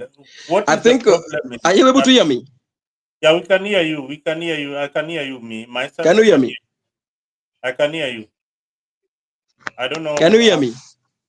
Yeah. You are loud and clear. You are loud and clear. Go ahead, Hilary. You are loud and clear. Thank you. I was saying my ward as an extra county school and many other more upcoming secondary schools. However much as an MCA, I'm limited to ECD. Now we have several ECD schools within Kosewe ward. Sad enough, as I said earlier on, in the financial year 2023-2024, we only happened to have done one called Yembe in my ward. But if you look at how many they are, I think in a ward we should at least do two, if bad in a financial year. So that when we hit the 10 years, or rather the 5 years, at least we've done something on the ECD. My main issue with our ECD classrooms, most of the primary schools lack basic facilities. Some children are being taught under trees, to be honest, and I can mention schools. Some are under shoddy mabati, old mabati houses, somewhere like Rairi, Commerce and unfinished one, and many more. I want to measure on them once I assume office, to ensure the floors are done to avoid the to handle the issue of mineme in the schools. Agoge plaster. Jigas menace. Jigas, yes. Please. Yes, Jigas. Thank you for that correction. You say at times when we are on a platform like this, sometimes you forget. I know. Yes. So there is an issue of jiggers in these schools, and when a child is being beaten on the feet by the jiggers, he or she loses concentration, and school basically need 100% concentrated child to understand whatever the teacher is teaching. The level of jiggers in our schools attacking children, and for this matter, young pupils were developing, is a matter of concern that should be addressed. All those ECD classrooms that are already built, they need to be repaired. Most of them have broken floors, which have obviously turned into clean soils. And you know, soil is a breeder. Bare ground is a breeder for jiggers that attacks kids. Another thing, the children learning under trees in a number of schools, which others have mentioned. I will have a candid discussion with the governor by that time. I don't know who or she will be in 2027 when I assume office. I don't know who the governor will be. But whoever will be there, I will have a candid discussion with that governor to discuss the manner in which we can have this special situations in different schools. For instance, there is no need to continue building an ECD in Rachuonyo while in Ndewa there is no ECD. I think when I visit a governor and have such these discussions for us, so that we weigh which area needs urgent attention on matters of build or constructing ECD classroom. Like this year, if you look at the total budget for Homa Bay County, it sits at 11.5 billion shillings, and a classroom was only allocated 1 million, for God's sake. 1 million, for God's sake, an ECD classroom. One was to be built at 1 million each. That is the 1 million which was used in Yembe ECD in my ward. Now, if you look at it well, my area has poor access roads. If you award someone with 1 million to go and do an ECD classroom, obvious outcome, the contractor will do a shoddy work there. Number one, he has a problem accessing that EMB ECD. Number two, the owners of the vehicles which will be bringing in materials has to also overcharge due to inaccessibility of what? This road. I think we have also to review the locations we are making for ECD. What? ECD classes in my ward. That is on the issue of education. That is my all for the people of Kosea. All right, Hilary. You know, On education. I will pose the same question. I'm forgetting one thing. May I add something? Yes. There is a bursary that has been evolved to ward level. What I'll do, I will ensure that during disbursement of these bursaries, it is the locals who decides on who is supposed to be awarded this bursary, not as it is happening now. The area MCAs appoint who he thinks should be given the bursary, leaving out the most vulnerable students. When a bursary is given, yes. Now, when Hilary, I'm just interjecting a bit. Sorry, before I forget my point, because here we want to inform the viewers and look at the way of doing things in a better way in the world. Now, when I look at when I hear you speaking, I see a leader who is who has got a vision, but wants to do things in a better way compared to the current MCA in the area, who is a worker. Now, my vision to the people and to the leaders who are aspiring is that when you are doing an ECD, if this was a policy, if you were to do it at the county assembly and have a policy and have a designer on board and have a contractor on board who will do all the ECD classes in the entire county in one design that accommodates a certain number of students and done in a proper way.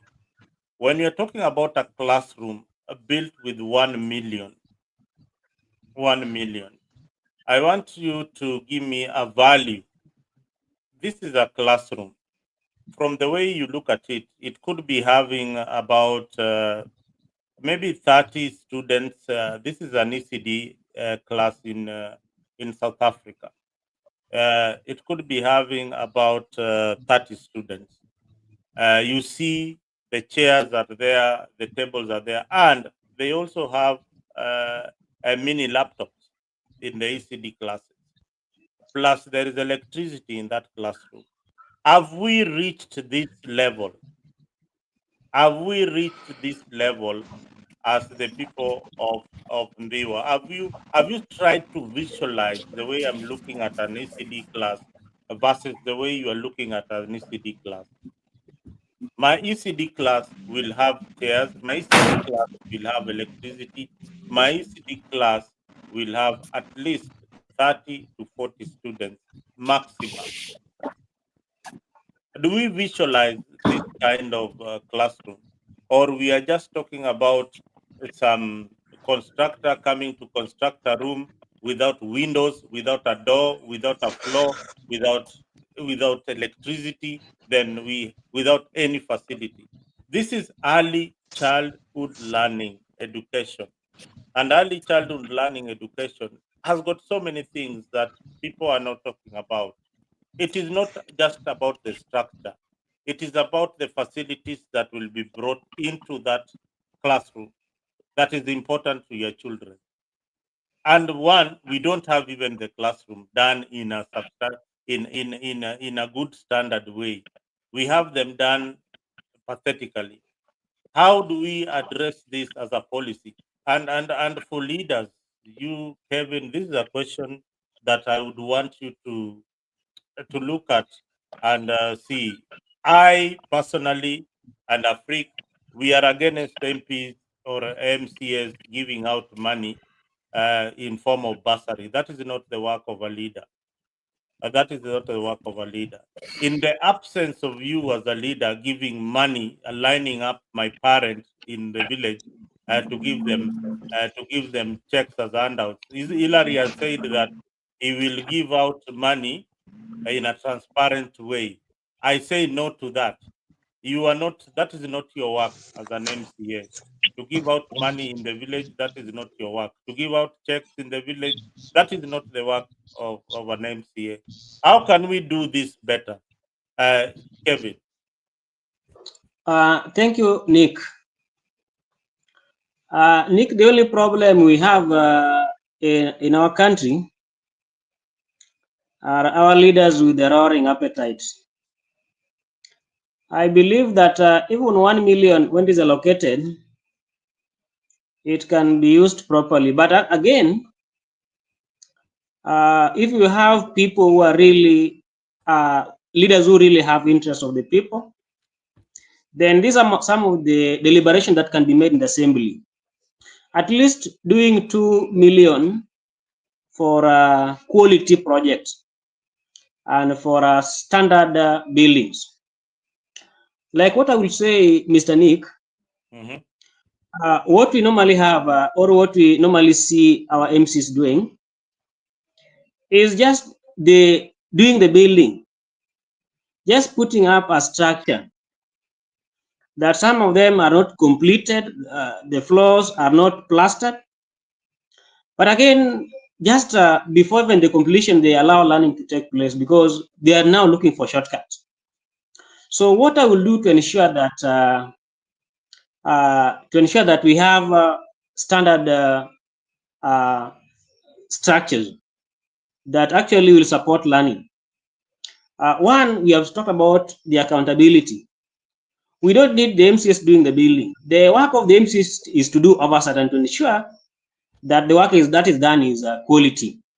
So we need maybe what I will say we are missing is the legislation bit, the policy that we put in parliament to ensure that there are uniform buildings or uniform structures for all the wards, just to ensure that some of the areas where the MCs get the loopholes to siphon the money are sealed. So another thing that I will ensure that is done, just doing the building itself, as building for the ECD is not enough. We need to put in the required facilities. Like after the construction, we need to plaster those rooms. We need to ensure that we have learning tables. We must ensure that we have learning chairs for each and every student. It is very unfortunate that in some of the ECDs that we have, the building is complete without even the chairs, forcing some of the children to sit on the floor, or maybe to have funny structures where they sit while learning. So what I will ensure is that once a building is done, they are properly furnished. We must have learning tables for all the students. I will also ensure that there are chairs for the students just for learning to take place. And sometimes you also forget we do the construction of the ECDs without doing a latrine, or where the students or where rather the children will helping themselves. So we need also to put things in order to ensure that at least they are also access to the latrines. And again, Nick, I also believe that this is possible. I believe it is possible. There's a lot of money that goes into somebody's pocket. That if we just do our work well, the oversight bit, I believe we can use this money in a better way. Like doing everything, building, putting up an ECD classroom, that is not enough. We also need manpower. Most of our ECDs they do not have qualified or trained teachers. Some of the people who engage are actually not trained, because for us it is cheap. It is easy to pay somebody 2,000 or 3,000 just because we don't need to, just because we complain that there is no money. But I believe even in an ECD, when an ECD is put up, we also need now to budget for the teachers. Do we really have trained personnel or trained teachers in our ECDs that can handle our children? And again, I believe, Nick, that our county government is capable of at least doing a feeding program for some of these children. Some of them come from a very humble background. That some of them, if you don't bring that food or that feeding does not come in, then learning is also interfered with. So can we find a way of now even budgeting for the feeding programs for the ECD children? So I believe if we tame corruption, I believe if we seal all the loopholes, then this is possible. And this is the only way we can give a quality education to our children. Remember, ECD is the foundation. If you don't lay a good foundation, it means that even our the learning itself will not be possible. So I believe our area MCAs, the only problem we have is that we don't have MCAs who can present us, or rather can discuss some of these issues or propose them as policies. So we need a feeding program to our ECDs. We need at least one trained ECD teacher. We also need a well-furnished ECD classroom and also a latrine.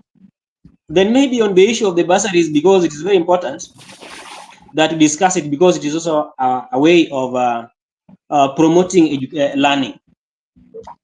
I think the ECDs, the bursaries rather, they're supposed to assist learners from very humble background, those who cannot afford the school fee. What we have seen in the past is MCAs literally giving out the bursaries. Some of those who are given the bursaries are people who are able. They are just about rewarding the cronies or the sycophants. So we also need a transparent and equal distribution of bursaries to the most deserving people of this country, or rather learners of this country. So maybe that's what I can say, but generally in my ward, that is Kobwai ward, so far we have seen a Poche ECD. That was the first ECD that was put in place because it is next to the, it is the home of the area MCA. Then we have also seen Nyasosedi and Gotkujoi. So the 3 ECDs are done to completion and learning is taking place. But it's very unfortunate that the ECDs that you have mentioned, and maybe allow me to say this, the ECDs that have been put into place by the area MCA are ECDs from Kasirime. That is his clan. So we have also seen another style of leadership, that the project you can only take to your clan. And the rest of the areas, one, we have Osogo, we have Randore, we have Nyakotadundo, we have Ratil. So those are schools that are within other clans that are not touched. So in my ward, we have seen a clan MCA who does not want now to ensure that there is equal learning or there's equal development in all the wards. So these are some of the things that we are going to tackle. Kevin, it means that you come from Kasarime clan, so it means you come from Kamdar clan. So it means that the people of Kamdar, they don't need ECD classes, or they have got enough ECD classes, or they've been left behind in terms of learning. I'm not saying that. I don't know the criteria that the ARMC is using now to ensure that we have the ECDs, because according to what we have seen on the ground, are the completed ECDs that are within his clan, that is Kasirin. So we don't know when We are asking ourselves, when will other areas also get the ECDs? So what I'm saying, what I'm trying to say here is, we need leaders who have their people at heart, whether they supported you during the election or they did not support you. Yeah, So that is thank the you, first thing I will thank discuss. you, Kevin, for that. We are almost winding up this show. We have done exactly 2 hours of our programming. We have got a lot to touch on, so I want us to be very, very, very brief as we wind up this program. George, you have been quiet for a while. Can you say something? We are talking about the education sector, and our leaders here are giving us what Okay, they thank feel. you. Yes. My Uh, question to oh, you, George, just before you go on and put your contribution.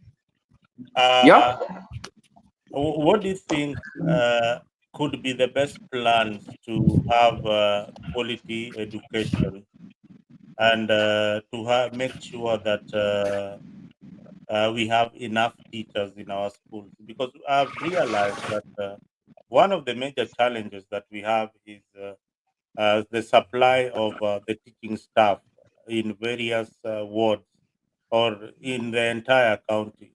And nobody takes an audit of the teachers that they have in their ward, especially the leaders that we have in either MCA or MP. They don't take into account that some of the schools are lacking teachers. I have had an incident where an MP or an MCA comes and says that, oh, you community A, you need a school? Yes, I'll give you a school. Who is providing the land? Kevin Owor is providing the land. Okay, Kevin, good. We have a school here starting from next week or next month.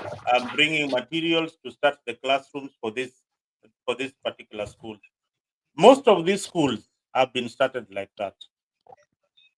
I've been started like that. I am one pioneer of a school in Nairobi's Shaurimoro Girls High School. It started from a primary school and now it's a girls' school. It's fully fledged school.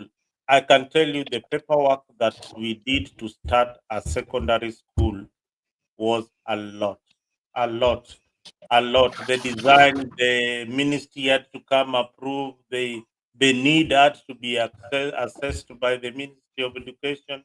To the construction and the design of the school, how it's going to be.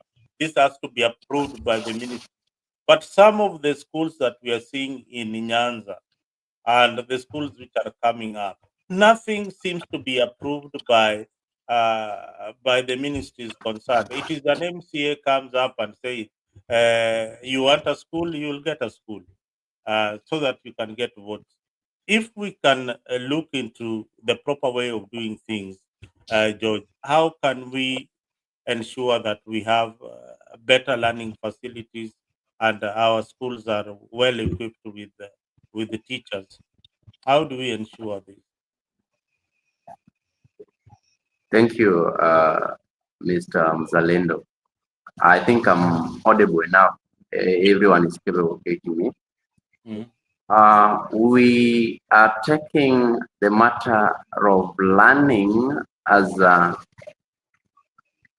a joke, let me say in quotes, because normally, even the area MCAs, the elected leaders are not taking key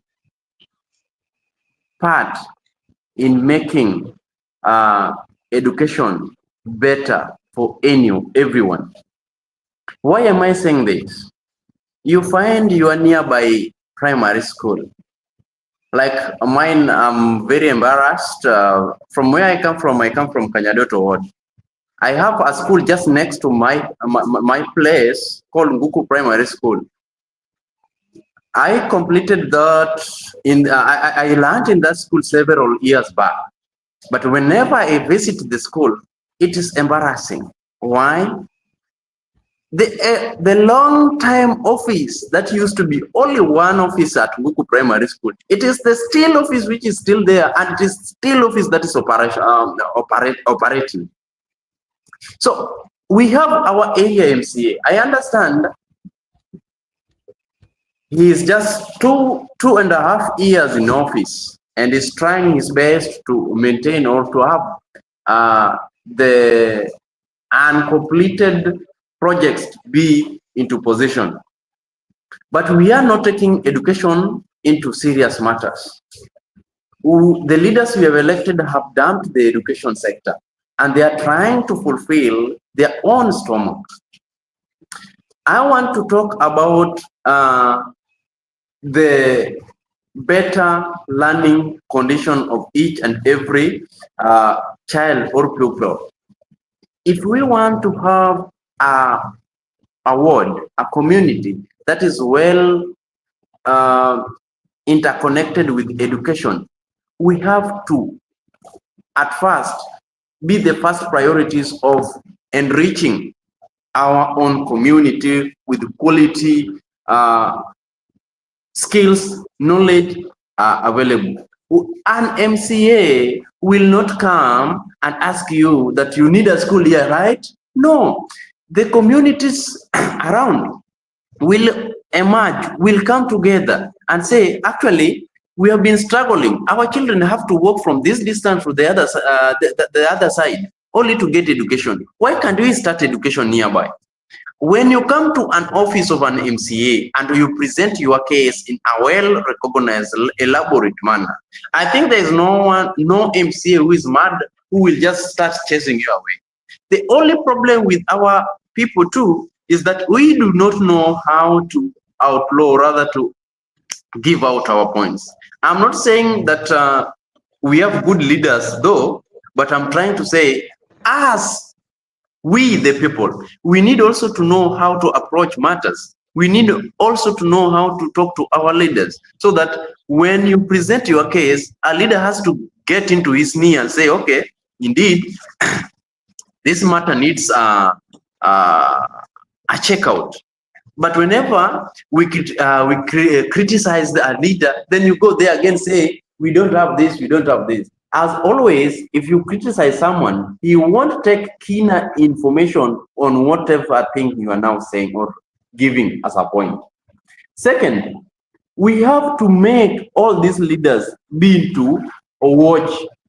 If you leave, for example, last time, when I'm giving an example of the current, not the so-called Gladys Wanga, when he was a women rep. That is in the section 2017-2022.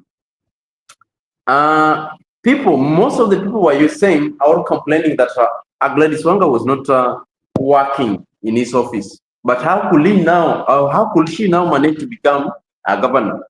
The correct information I got from one of the superior people, or rather a crowd of people one day, is that Wanga was not having any person closer that was looking into his his project, her project, sorry for using the word her projects. That is because people were now checking on to the governor's affairs, leaving the women reps affairs. Now that is, even in a normal state, a normal human being, if there's no one to look or to check into the project you are doing or undertaking, then you will take the advantage and say, okay, all these people are damned. Whatever thing I brought to them on the table, they will agree. But right now, our leaders are forgetting that we have learned students, we have learned pioneers, we have learned intellectual candidates who are able to rectify, who are able to see, and who are able to make conclusion where possible. We need not to be friendly with these leaders so that anything that comes for the community, you first be called as a priority. Why can't you also say, okay, this has come for the community? Why are you calling me? I'm just a person. Why are you calling me to benefit on this by myself? We have to say again that if we're tackling matters pertaining corruption, the corruption starts within you. If you are corrupt with yourself and your mind, then there's nothing good can come from a corrupt mind. Huh? We can't continue blaming our leaders. We can't continue blaming ourselves if we are not displaying what is exactly needed. Huh?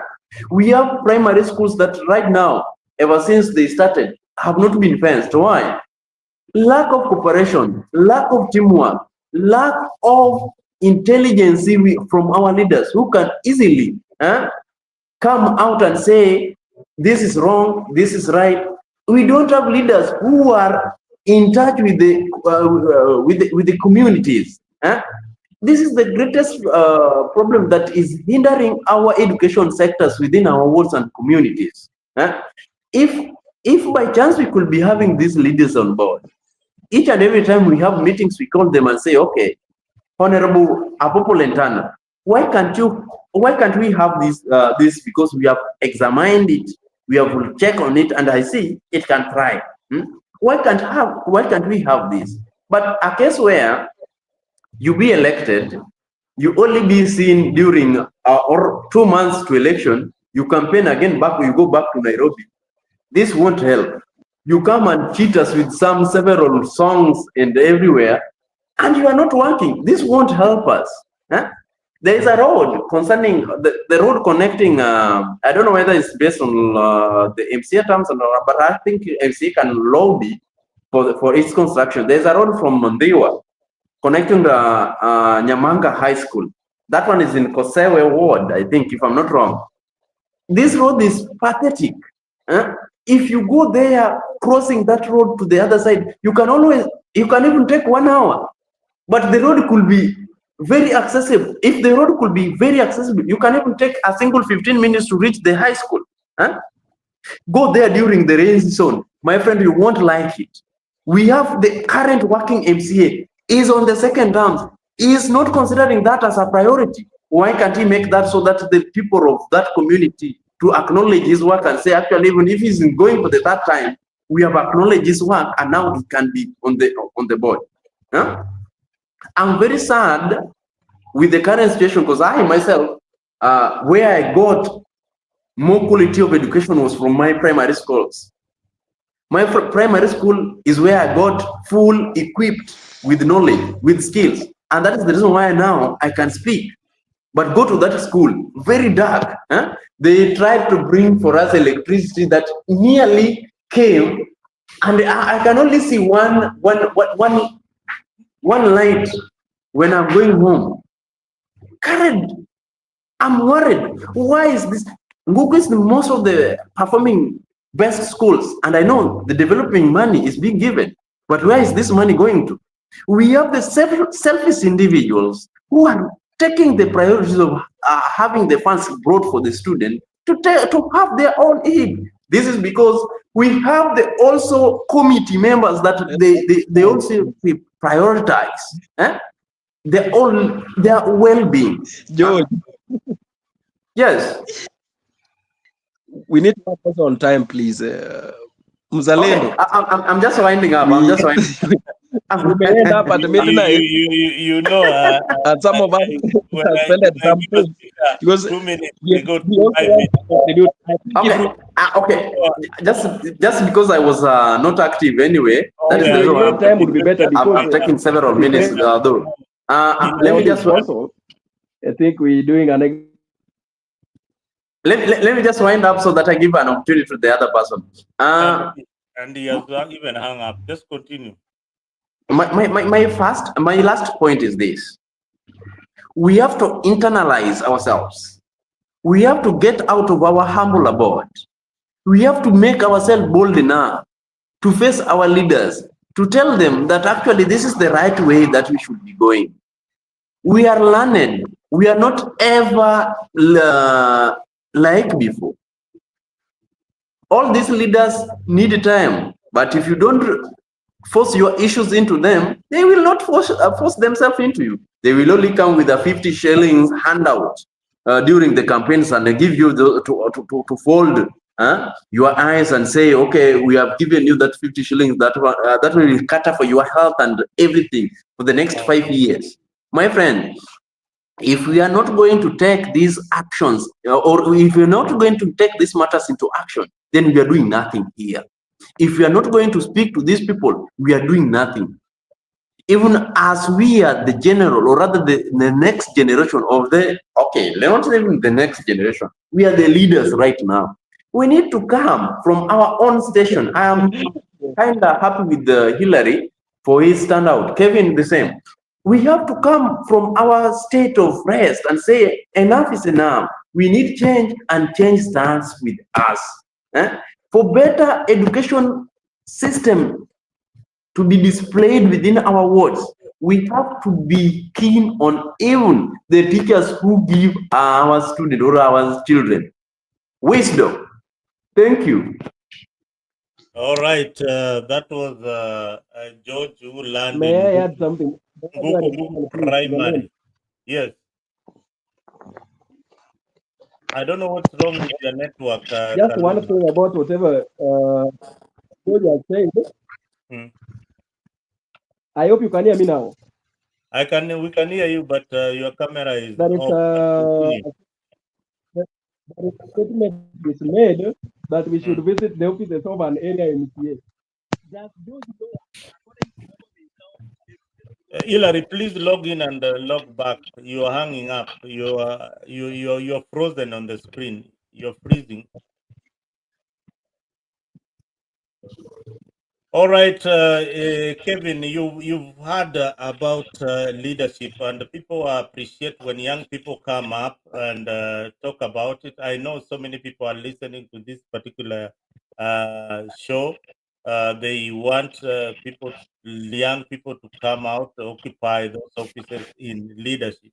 Now, this brings us to the next phase of our discussion, and perhaps the last phase of our discussion. Hillary, you will say something. This is the last phase of our discussion, and we are going to talk about the influence of political party in leadership and what you are going to do about it. Hillary, go first and be very, very brief. We are winding up. The influence of political parties and what you are going to do about it. Or my ODM ticket. You wanted to be an aspirant. You can no longer buy. What are you going to do about it?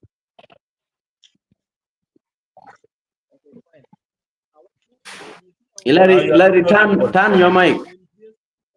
Your mic is on, but we can't hear you. We can't hear you, Hillary, at all. But turn your mic on and off. You can't hear me. Log in and come yes, back. now still you can't hear me. You're right. Yeah, we can hear you now.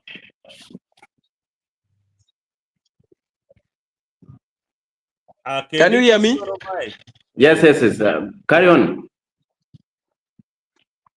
Oh, thank you. Now, George, are you aware Homa Bay MCAs do not have officers according to them? Are you aware? What do you mean? Elaborate that. In the financial year. Okay. According to Homa Bay County, the MCAs do not have officers. So I was worried when you said we visit them into the offices and talk to them. Now, let me shock you on something here. In this financial year, according to Homa Bay County, MCAs do not have officers. They have allocated 1 million for ECD, while they have allocated 4 million for each MCA to build an office. Do you know that? What? Every MCA has allocated 4 million to build an office. That means, according to Homa Bay County, all along MCAs do not have officers. Hillary, let me just tell you something. I wanted the 4 million. They were added 4 million. Hillary, let me just remind you on something. Interesting. This is getting. Let me just remind you on something. You know, even in Kenya, from national government. Wait a minute. Hold your thought. Okay. Wacha tukunywe maji kidogo, then we come back. Haya.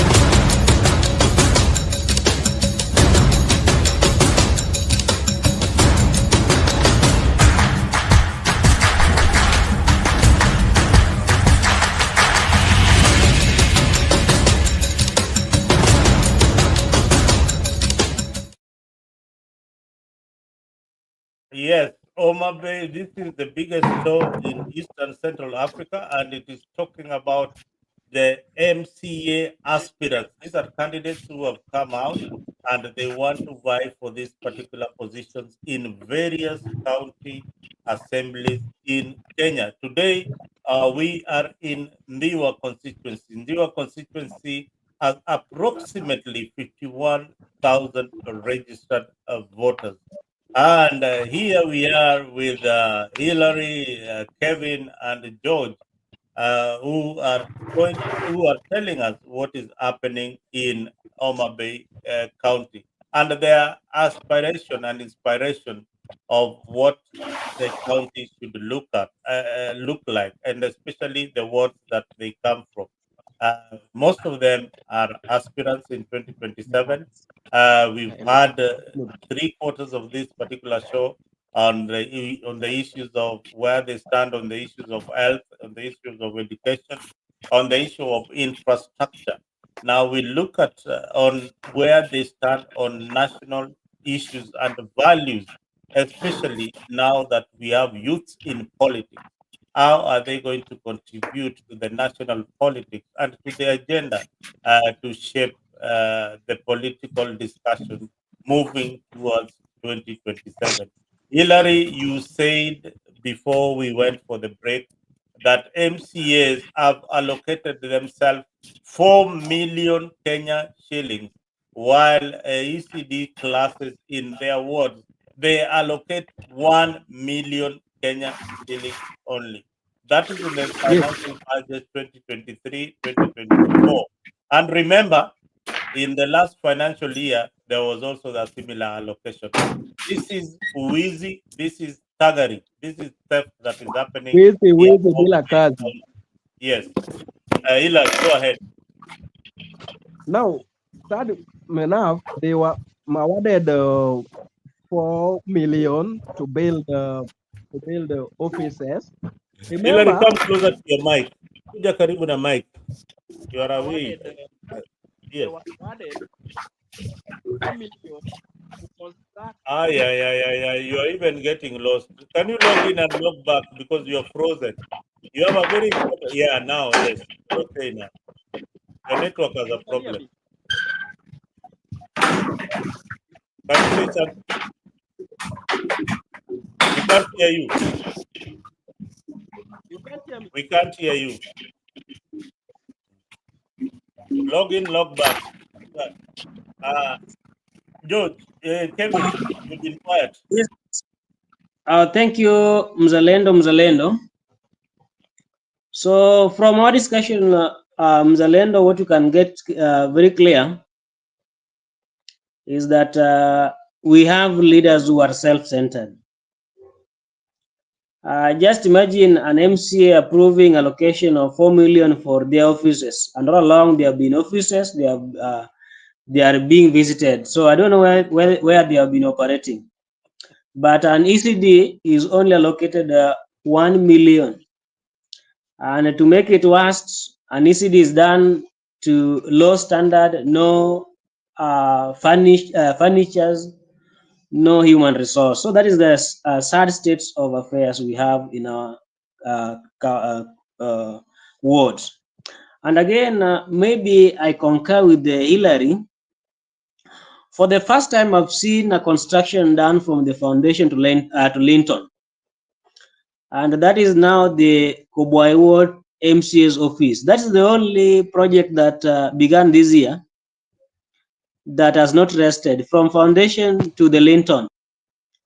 And I was wondering where that money is from, but now I have it that it is 4 million that they have been allocated. So those are the kind of leadership we have, Mr. Nick. And what you're saying, that these leaders, they only want what is going to benefit them at the expense of the people. And that brings us to even how other finances are used, like when we have the locations, when you see bad roads, when you see substandard ECDs, we ask ourselves, where are the money moving to? And in my ward, when you even see an area MCA moving to the villages, and especially the only resurface, and especially during the funerals, where after the funerals they give a handout of 50 bob. People are told to line up for the handouts, and then you ask yourself, where is the allocation that the MCS gets to basically dish out in the funerals? So we get it from here that most of our MCs, they do the looting, and they only want what is going to benefit them. I also want to give an example of a place that the construction was done but shoddily. In Koboi Ward, there is also a market that is called Osani Market. That market is done to completion without a single tree. Unfortunately, when you look at the budget and the big queue, there was everything, including the latrine. But as you speak, no single latrine. Those are the kind of leaders we have. And I will plead with the people of Kobwai, those who are listening to us and those who are following, that in the next election,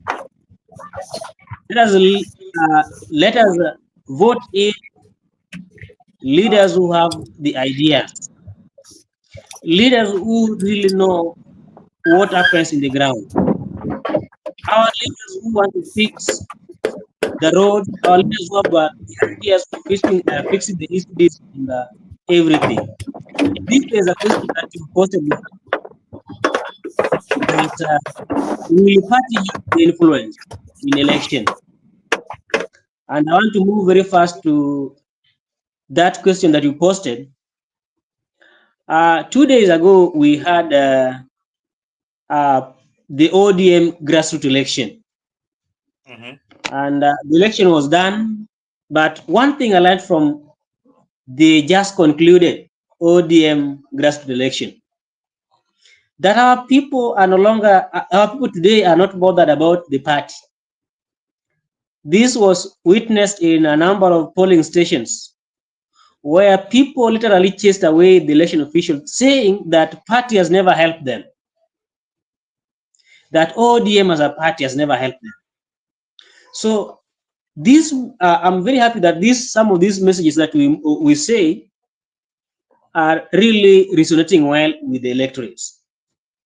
And for the first time, I'm not saying that I'm not in ODM. For the first time, we have seen people coming out clearly. People saying that the party has never helped them in any way. So I want to say, Mr. Nick, to the question that you posted, that even as much as we are members of the party, ODM, we are going for the primaries. And even after ODM, there are other parties that a candidate will use, including the independent party. But this time round, the message is very clear to the people. It is not all about the party. It is all about who a candidate is. It is all about policy. It is all about agenda.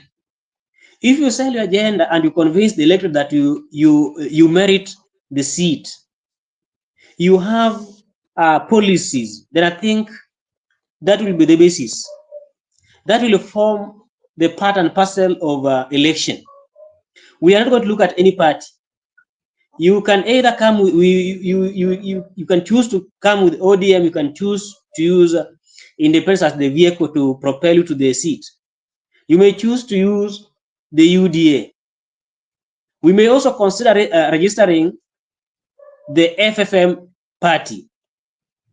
So it will be agenda based. It will be what you offer to the people and not to the party. For example, I want to say this very fast, that right now we have ODM as a party, and we are very fortunate as people from Kobwai Ward that we have our MCA who is also doubling as the majority leader, who is very close to the party, who is very close to the party chairperson, who also is seen walking around the party. Is there anything that has helped the people of Kobwai with us being close to the party, with us being in the party? If the party as it can help, or if you are being close to the party, you are being close to the Baba as a help, I think Kubwa should be benefiting. Can I But tell when you you? see Can I tell you pathetic how that has helped infrastructure, you? then party has never helped us. No, the MCA will say Nyoro ne wantie gi Raila. We were with Raila Odinga. Nyoro. Ne wan gi I also Raila. want to, No abudha gi Raila. You know, things I like also that. want to, I also want to pray that Raila is going to the AUC, and I want to pray for him to get that seat, so that that narrative of helping Raila does not come in. And I believe for the first time that when Raila goes to Ethiopia or Addis Ababa, there is no any other area MCA, there is no any MP, there is no any governor who is going to assist him. It is only Baba and the AUC and the Africa alone. But it will be very stupid for the people to believe that an MCA will help Raila Baba, or even if Raila is on the ballot. How will an MCA help Raila? And in the past, we have been given members, we have been given candidates by the party, including governors. Have they contributed anywhere to the economy? Have they transformed things that we are asking for? So it is time for revolution, and people should know. And the GNCs began this revolution. They said they can do it without Raila, they can do it without Ruto. And they were asking the two to stay aside. We shall also ask Raila to stay aside in ward election, in member of parliament election. Let the people decide whom they entrust with matters of development. Thank you, Kevin. Now, Hillary, your mic was having an issue. I hope it is okay. Can you say something? Hillary, can you open your mic? Yeah, Thank you. Yes, now you are okay. We are now into another phase of this discussion. We are joined Yes. by Bonnie. Bonnie is also a panelist. So, are you an aspirant MCA in where Machakos or where Makueni?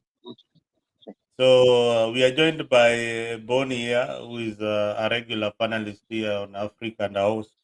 I will be taking you on national issues, on issues that we think that you as the youth, should be upfront in dealing with. Now, Hillary, this is a very, very important question that will inform your candidacy in 2027. There is this factor in Luo Nyanza. This is the ODM political party threat at the moment. And many youths of Babu Owino's age are leaning towards him to give them direct political direction in 2027. I strongly believe that the ODM party does not give the youth a chance in the political arena in a way that it should, according to its manifesto as a political party. Babu Owino has been sidelined many times, including when it comes to his ambitions and the seats that he wants to get. Notably, the parliamentary account chairmanship. I think that one was robbed from him. The minority leader, that one, he also wanted it, but I think he was told to sit back. And he also wanted to vie for a Nairobi gubernatorial race. That he was told no, it's Wanyonyi that we are giving the ticket to vie. Do you think that the Babu Owino factor will affect the elections in 2027? or it is just an imagination that there will be a Babu Owino factor in 2027? And where will you be? Which side are you going to be on? Because Babu Owino will not be on the side of the government of national unity. This government of William Ruto and Raila. Broad-based. It's called what? Broad-based something. Broad-based. A broad-based Yes, bread. broad-based government. A broad-based bread that we I all think eat it's Government. together. Yeah, it's called a broad-based bread that we all eat together. Where Or will you bread-based. be? Yes, broad-based. Okay, thank you so much. I would like to be impartial. I don't really want to talk about ODM. I have never been a member of ODM. My people know, supporters also know, I've never been linked to ODM in whatsoever way. As it stands, I'm not linked to any political party. And severally on the forums, be it in the Arambes I've gone to, public meetings I've gone to, funerals and here and there, I've made it clear. My party as it stands is the people and the agenda I have for them. Now, you asked about the youth role in shaping our political future, and you also introduced in Babu Owino. To be fair enough, I would say that nationally, party plays a critical role. Nationally, party plays a critical role mainly on issues to do with making of bills in the assembly, which supports the agenda of the day. At the county level, party does not play any role. At the county level, party does not have a clear role to play in the development of a county. We don't need ODM in Homa Bay, which is infested with only Luos, to drive home any agenda. For instance, in my area, people are told without being an ODM member, you can't cling to power. So I don't know that thing which is so hidden in ODM that someone has to be there. But I don't want to sound as if I'm attacking the party. I am of the school of thought that party does not play much role in the county government. Now, back to the issue of Babu Owino. It's good he is a support, but also you can't depend so much on youths in Kenya, to be honest. One day they make you a king, tomorrow you wake up a commoner. We have seen people being praised on a night, tomorrow in the morning they are nobody. Now, on his political future and influence in the elections to come, obviously a day in politics is worth thousands of it. You can't ignore it. If he has said he will be against the then government to come, we must take him serious. For one, he has a following, not a small one, but a large following. That may affect the ODM and its side, but I don't really believe it will affect the people who really want development to come their way. Number one, specifically in my area, Kosewe, there is no amount of political influence that will hinder my claim to power in 2027. There is no amount of political party influence that will make the people not vote for Hillary Bob, the one addressing you here today. Because people are sick of, I'm going to help so and so. They want ODM there and there, this and that. All those nonsense the people have abandoned back in my home ward. They want somebody who will deliver, a man who will look into matters of smart agriculture, a man who will look into safe, adequate water for the people of Kosewe, a man who will ensure all ECD classrooms are fit to basic standards, a man who will ensure health facilities, majorly the dispensaries within the ward have enough personnel and medicine within those dispensaries, a man who will make sure access roads are well done with expert engineers, not unpicked sideshows engineers. My people back in Kosewe will make a decisive decision that will shock the whole of Homa Bay County, because they will be electing a person who has gone to school well, a person who is well versed with knowledge of the county, a person who is well versed with the knowledge of the ward in its entirety. I grew up in Kosewe ward, went to school in Kosewe ward, and became an adult in Kosewe ward. I understand what a person in Kosewe ward is undergoing through. I know how difficult it is to walk on muddy road to school. I saw hell when I was going to school in this primary school. I don't want people who are born after me to undergo those hell. I have seen a level 4 hospital being reduced to a mere dispensary, and the ambulance being taken away to areas we do not know. I don't want people to undergo such. I have seen projects stall simply because a new MC has been elected.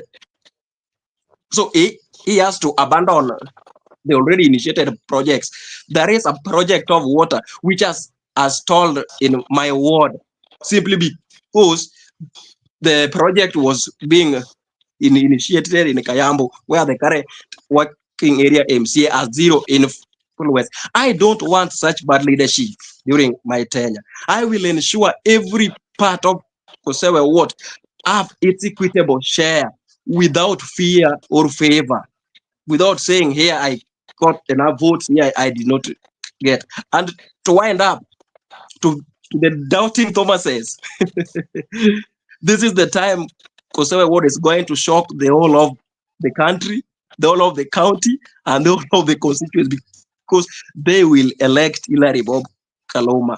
Whether they say I don't have the money to campaign, whether they say I don't have the people to campaign for me, but what I know, I have what it takes to be the area MC of Kosewe. It doesn't matter when, but absolutely it shall come to pass.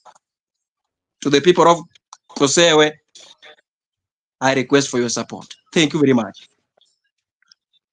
Absolutely. Thank you so much. I can see we have Jojo Yanda, we have Kevin, we have Hillary, and we have heard how Hillary is spitting facts. We also have Dominic Mzalendo. I came a bit late because my network has been having some problems, but my name is Boniface Kimanzi. I am host for this Africa 24. Of course, the political show happens here every day from 10 p.m. But of course, today we had this special discussion for MCA aspirants here, and we are having a good time here. We also have Dominic Nyabuto. Dominic Nyabuto joined us, but I've listened to what Hilary Bob said, and I have this question for Hilary Bob. And before I just post my question, then this is a question that was asked by one of our followers here, and I think that my question to Kaluma is this: how will he ensure youth benefit from leadership on matters use and dam? Can you answer that one kindly, because this is a follower asking this? Yes. Thank you. Is a man well known to me. Number one thing, I want to be very honest with this. Kosewe is rich on skills. Everyone who is needed on earth is found in Kosewe. Be it engineers to do our roads are found there. Tenderers for doing the supplies are found in Kosewe. All our youths who have gone to school and both who have not gone to school, be it a tender, the local people in Kosewe must be given a priority, be it a road construction. We have the best engineers in Homa Bay. The people, the local people, stands the chance to be employed there, with be it in doing roads and everything there. Only the youth from Kosewe ward will be involved in such development works.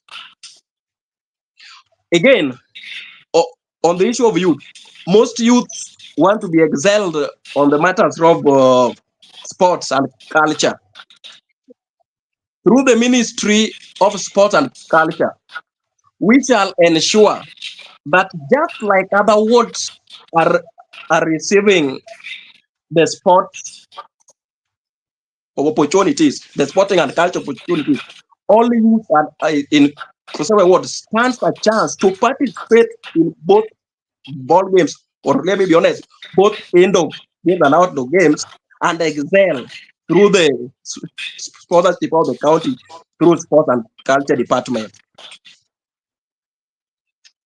Thank you so much. But Hilary, you are one of the MCA aspirants in. You sit Kosawe ward, Kanyamwa Kosewe ward, yeah.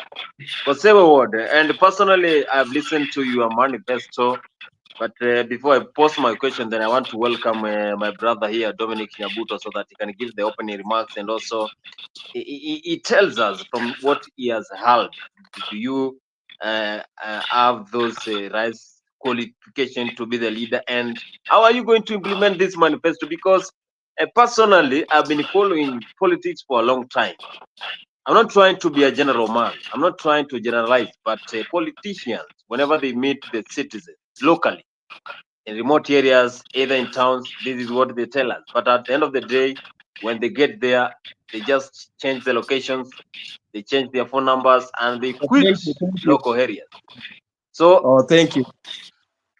You've asked how I'll be doing implementation of this manifesto. Number one thing I want to bring to your knowledge, once I'm an MCA, I won't be sitting in toilets. I will be sitting in a county assembly where bills are brought, discussed, where budget is discussed, where allocation is done. For example, if you were here earlier, I was surprised in an allocation whereby an office of an MCA is allocated 4 million, while an ECD is being allocated 4 million. I will sit there to argue with my fellow MCAs to revise this allocation to a favorable amount. For instance, for you to do a standardized ECD classroom, you don't need a million to do it. You won't do any work there to build a standardized ECD classroom. 1 million is less. So I will fully participate in making of the budget to ensure my people in Kosewe get an equitable allocation of resources that are able to address the basic needs, for it, be it in education, be it in health, be it on the road and infrastructure, water and irrigation. Yes. Yes, that is Kaluma, and of course, that is the question that my good friend has answered. But Dominic, my good friend, I know you have listened to the. Sorry. Just a minute. There is a question. Someone is referring to use and dump. Now, I would like to tell my friend there that I don't use and dump people. I'm going to cling into power with the help of everybody. And I'm not going to use anybody and dump everybody. To be honest, everyone is going to have an equal share in the government opportunities that will arise. I cannot lie here that an MCA has a special kitty for employing anybody. If an opportunity like that arises, I shall link. But there is no specific allocation where an MCA goes and employs someone and so here and there. But what I will make sure, okay, simply is asking people who will help me so closely in politics. Everybody is helping me so closely. Anybody who goes to a polling station and votes for you, that person has helped you closely. Thank you very much. Awesome. Dominic, I know you have listened to these future leaders, and they are saying 2027 they will be in the ballot. Something you have to say, Dominic, because I know we have youth nowadays who are really trying to venture into politics. But I can see my good friend here, he is having those ambitions for 2027. Kosewe Ward, you are in the safe hands. Dominic, give us your opening remarks. Yes, asante sana my brother kwa kunipea nafasi. You know what? Sometimes mimi nachakanga sana. Unajua I think these are all youths. Wanataka kuwa MCS. But sometimes let us be realistic. Unajua saa hii wanatafuta kura, wanaweza ongea smart. Lakini vitu huko kwa ground wakisachukua hata unaweza pigwa mateke kwa hiyo ofisi ukitolewa nje ukienda kuuliza kazi. But ngoja niseme maybe ama hawatakuwa hivyo. Tushazoea. Nowadays mtu akitaka kiti anakuja kwa wananchi, tukisampea anaingia mitini, hata ana change number immediately after kutangazwa na IBC, ana changing number. But mimi nimesikiza majamaa, if they mean from their hearts they want to help people. Sisi tunaona vitu kwa ground venye ziko saa hii. Kama mimi penye natoka Kisii, MC wetu tangu tumpigie kura my brother Tony, hatujawahi muona. Anasemanga ako meeting Tanzania, ako benchmarking sijui Zimbabwe. Sasa unashindwa mtu tulimchagua aende benchmarking Zimbabwe, kama tulimchagua ingie pale vijijini asaidie maparapara mbaya, asaidie wananchi, asaidie wale watoto wenye wazazi wao wajiwezi wapeleke shule, lakini hiyo haoni. Tulimpigia kura akaenda akakura akashiba. So to my brother Iran Pop Karuma, sijui Karuma, I support you my brother. You just go there when unasema utadam. Na if you are serious, unajua Mungu anakuona. Siku hizi watu wanadanganyanga lakini wakumbuki Mungu aliye mbinguni anaona. Anyway, I support you, enda na hiyo roho uko nayo, just utapata ile kitu unataka, na ukisapata saidia wananchi, tusaidie jameni. Kuna watu wengine si ati hatuwezi uliza kura, tutauliza, lakini sasa kama mimi mwenyewe, mimi amwagudi chief campaigner, lakini kura mimi sitaki. Nataka niangalie kutoka mbali wale wenye tunachagua venye wanatufanyia. Hiyo tu ndio naweza. Wewe ndio nimepata paiti ukiongea, sijua wengine sikusikia, lakini wewe ndio nimepata ukiongea. Hiyo roho uko nayo, enda nayo hivyo, usaidie wananchi. Ukisapata Mungu atakubariki, utapata ile kitu mtu ambaye anaomba Mungu atampa, na Mungu akisaa kupea na wewe saidia wale wenye wamekupea. Juu hata wewe unaona my brother, saa hii Kenya imekuwa ngumu.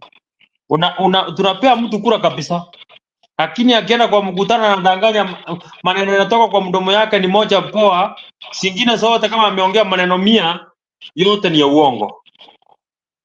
Please tunakuomba, kama unaenda, kama utashinda kura zinazokuja, try to help youths. Kwanza mwanzo youths ndio wako na shida hii Kenya.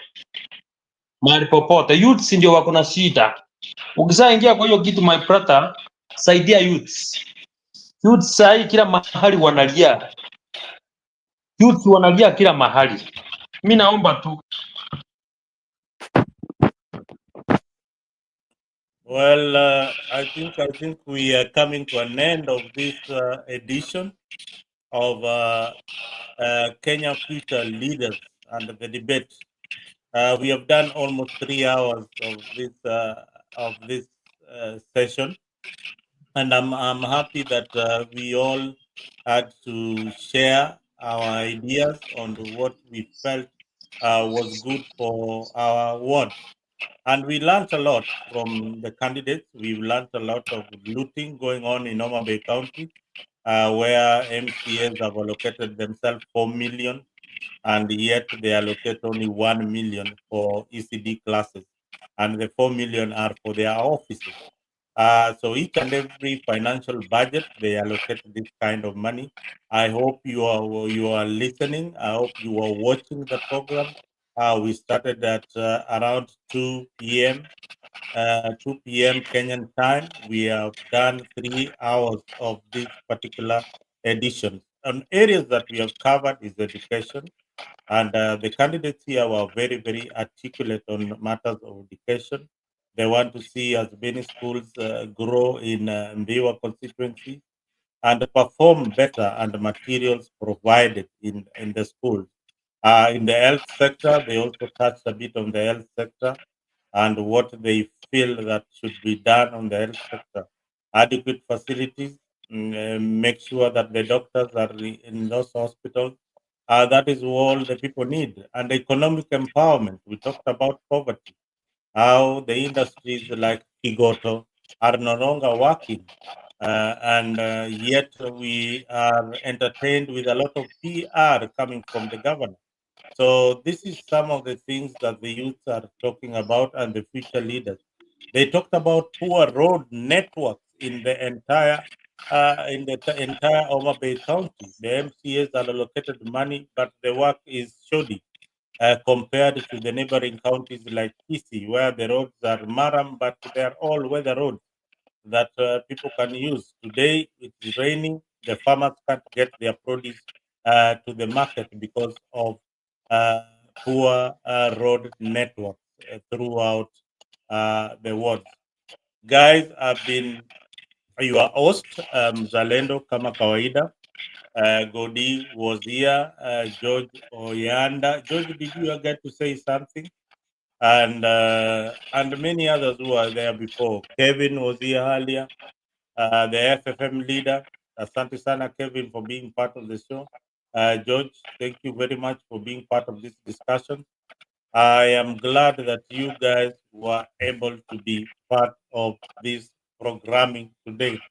As we wind up, sisi kama wazalendo wa Kenya, we will keep you informed, uh, keep you active in whatever seats that you are aspiring to get, whether it is the Senate, whether it is the presidency, whether it is the MP, whether it's the women rep. This is the biggest discussion in East and Central Africa. This is where all the Africans meet, and it is the first one in Kenya. So we will cover each and every constituency in Kenya and ensure that we bring for you the leaders what they think about representation, what you feel about them, so that you make an informed decision when you are faced with that ballot box and ballot paper. So I want just to give Kaluma a chance to give his closing remarks because we are winding up the show right now, and then George, then we wind up and move to the next. Thank you so much. Yes. Yes, go ahead. Go ahead, Kaluma. Go ahead, George or Kaluma. Who's going first? Okay, let me take the chance Yes. because I think I'm getting into another meeting just right now. Can you hear me now? Let George go first. George, go first, very fast. I'm glad for this session, and I'm glad for the host. You Can have you hear done me? a wonderful job for bringing this platform into action. Can you hear and me? active. Yeah, wait, yeah, we can hear you. Just wait. Yeah. Okay, George, thank go you ahead. so much. I would like. No, George, wait. No, Hilary, wait. George is on the mic. George is on the mic. George is on the mic, Hilary. Please wait. Let me continue. Yes, continue. I want to thank everyone who made it here, and I want to thank Mzalendo for a wonderful deed he's doing to bring all this into position. Actually, the leaders have to be brought into books for them not to squander or embezzle the funds that they are being given from the county government to the national government. I'm glad, just as the way I said, I was an oversight person who was checking onto the ground, and I'm glad for my younger brother Hilary and my brother Kevin for their standout being on this matter on 2027. I wish them the very best, as I too aspiring for the Member of Parliament Ndiwa constituency, because actually, if the Gen Z is leading from the bottom, why should he not lead from up to the top? Thank you. God bless Africa 24. God bless everyone. Thank you. May God bless you. Thank you, George. George, make sure. Thank you for the fact checking. Thank you for being on the background. George was doing a fact check in whatever what you guys were saying, and he did a good job. George, thank you very much. And I hope that you'll tell your friends about Africa 24, and make sure that you subscribe so that when you have a show tomorrow or Monday, you can jump in and give your contribution. Normally, we have shows on a daily basis. So karibu sana again to Africa 24. Ilan, go ahead. Thank you so much, Africa 24. I really appreciate this forum. It's given me a platform to talk to my people. I hope it will be aired to also the people of my ward to listen to my aspirations for them. To wind up, I would like to ask everyone in my ward for support. Go outside there, preach my agenda for the people of our ward. We have the richest ward. We can do much better than any other. We have all it takes to go greater heights as a ward. Please go outside there, be it in churches, sell Kaluma, be it in funerals, sell Kaluma, be it on the market areas, just sell Kaluma. I have enough facts to make our ward the greatest of all times. Thank you so much. God bless the people of Kosewe. God bless Ndewa. God bless Soma Bay. God bless Kenya. Thank you so much. Thank you, Hilary. And you look like Kaluma, the original Kaluma in Parliament. Kaluma, Kaluma and I are friends. Are you related? Are you related to Kaluma? You guys look alike. You have got the same complexion as Kaluma. You laugh the same way. You know, when you are born. You know in Luo when you are born.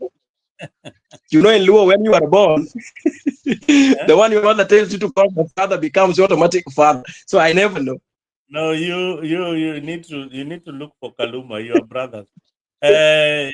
Kevin. Yes. I want to sincerely thank my mentor, my friend Mzalendo, for the invite. And indeed, it has given us the opportunity to link up with the people of Kosoko, Ndewa, and Homabig at large. So indeed, it was a great opportunity to address some of the gray areas of our concern, and to tell the people indeed what we want to do for them once we get into the office. I want to tell the people of Kosoko, those who are listening to us, and those who are following, that indeed time has come for Koboi to get a leader. The time has come for Koboi to get one who can represent them, one who can represent their interests, one who can ensure that there is change in our midst. Arranging from various areas that we have highlighted, I want to assure each and everyone that you have the time to make the right choice. 2027 is the time that we can have a reform within our ward. We have a date with the people of Kosoko. We have a clear blueprint on how we are going to fix Koboi once and for all. And I want to ask the members of the FFM, the Freedom Fighters Movement, you have done a tremendous job of keeping the government of the day on check and balance. Not anybody should threaten any member of the FFM. We are moving across the constituency. And I want to thank God that even our members, our brothers from Kosera borrowed a leaf from us. At least we are now seeing the courage, the bravery extending to Kosera Ward, moving to Kabwatch, and Kanyito not left behind. So I want to assure the people of Kosoko that our current MCA has done much below average. And in 2027 is retiring. So it will present us with another opportunity to elect a leader who will fix the roads, who will fix the ECDs, who will fix the water, who will fix our health facilities once and for all. And within 1 year of our tenure, we'll ensure that at least you will be able to see some of the changes. We shall continue moving from one home to another, door to door, market to market, funeral to funeral, and wherever we can meet our supporters. The message is FFM, and the message is a new dawn for the people of Kobwai. Your leader has listened to you. We have known what you want, and you are ready to take Kosoko to the next level. I want to ask the current MCA that you have failed the people, and 2027 is your year to go home.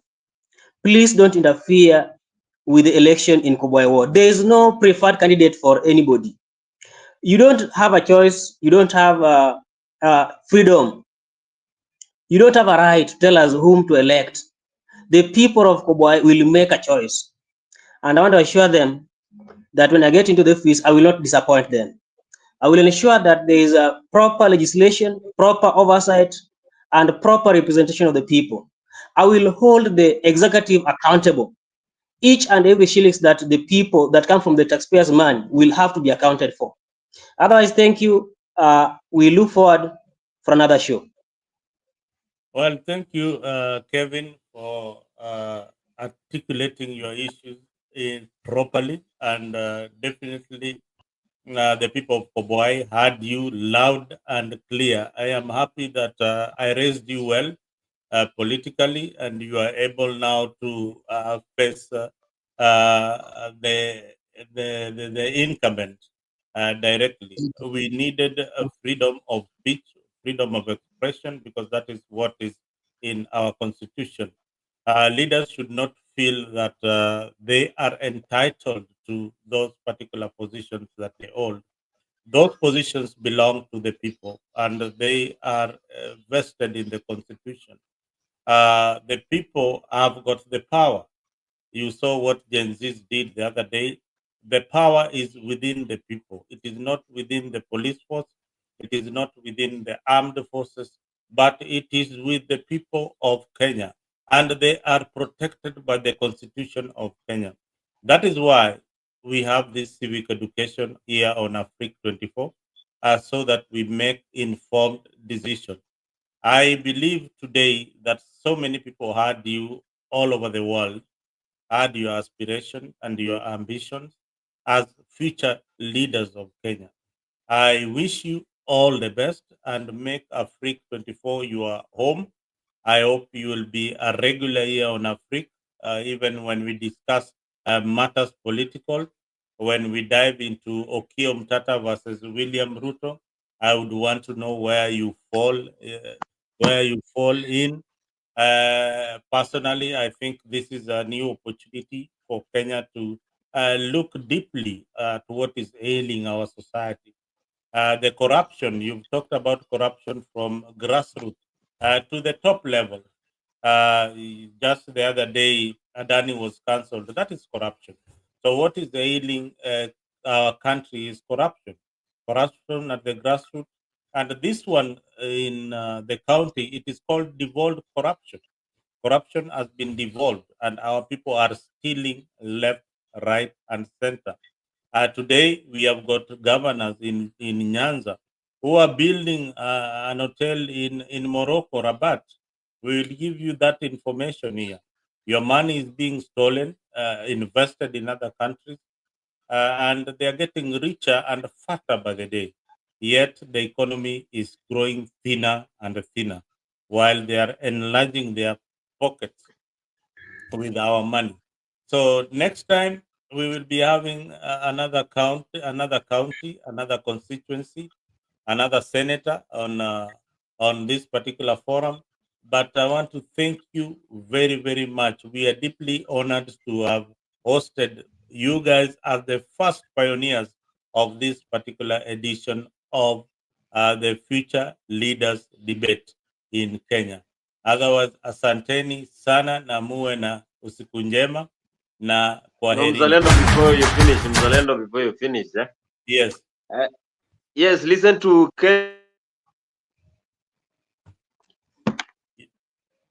You are on mute. who is on mute. And now you can talk. You are on mute. I don't know. I'm not on mute. You are the one playing the video. I've listened to Bob Kaluma and also Kevin. As you have said, I wish them all the best. And since we have a political show that happens here every day from 10 p.m., that is East African time, and I'm the host, then I think I should just have the direct contact so that we can be having these shows as we analyze politics in Kenya every day, because we have topics, we have bites from the politicians every day that comes from their congregations when they are attending various ceremonies. Because of course tomorrow, a lot of things are going to happen. We are waiting to hear the speeches in churches for those leaders.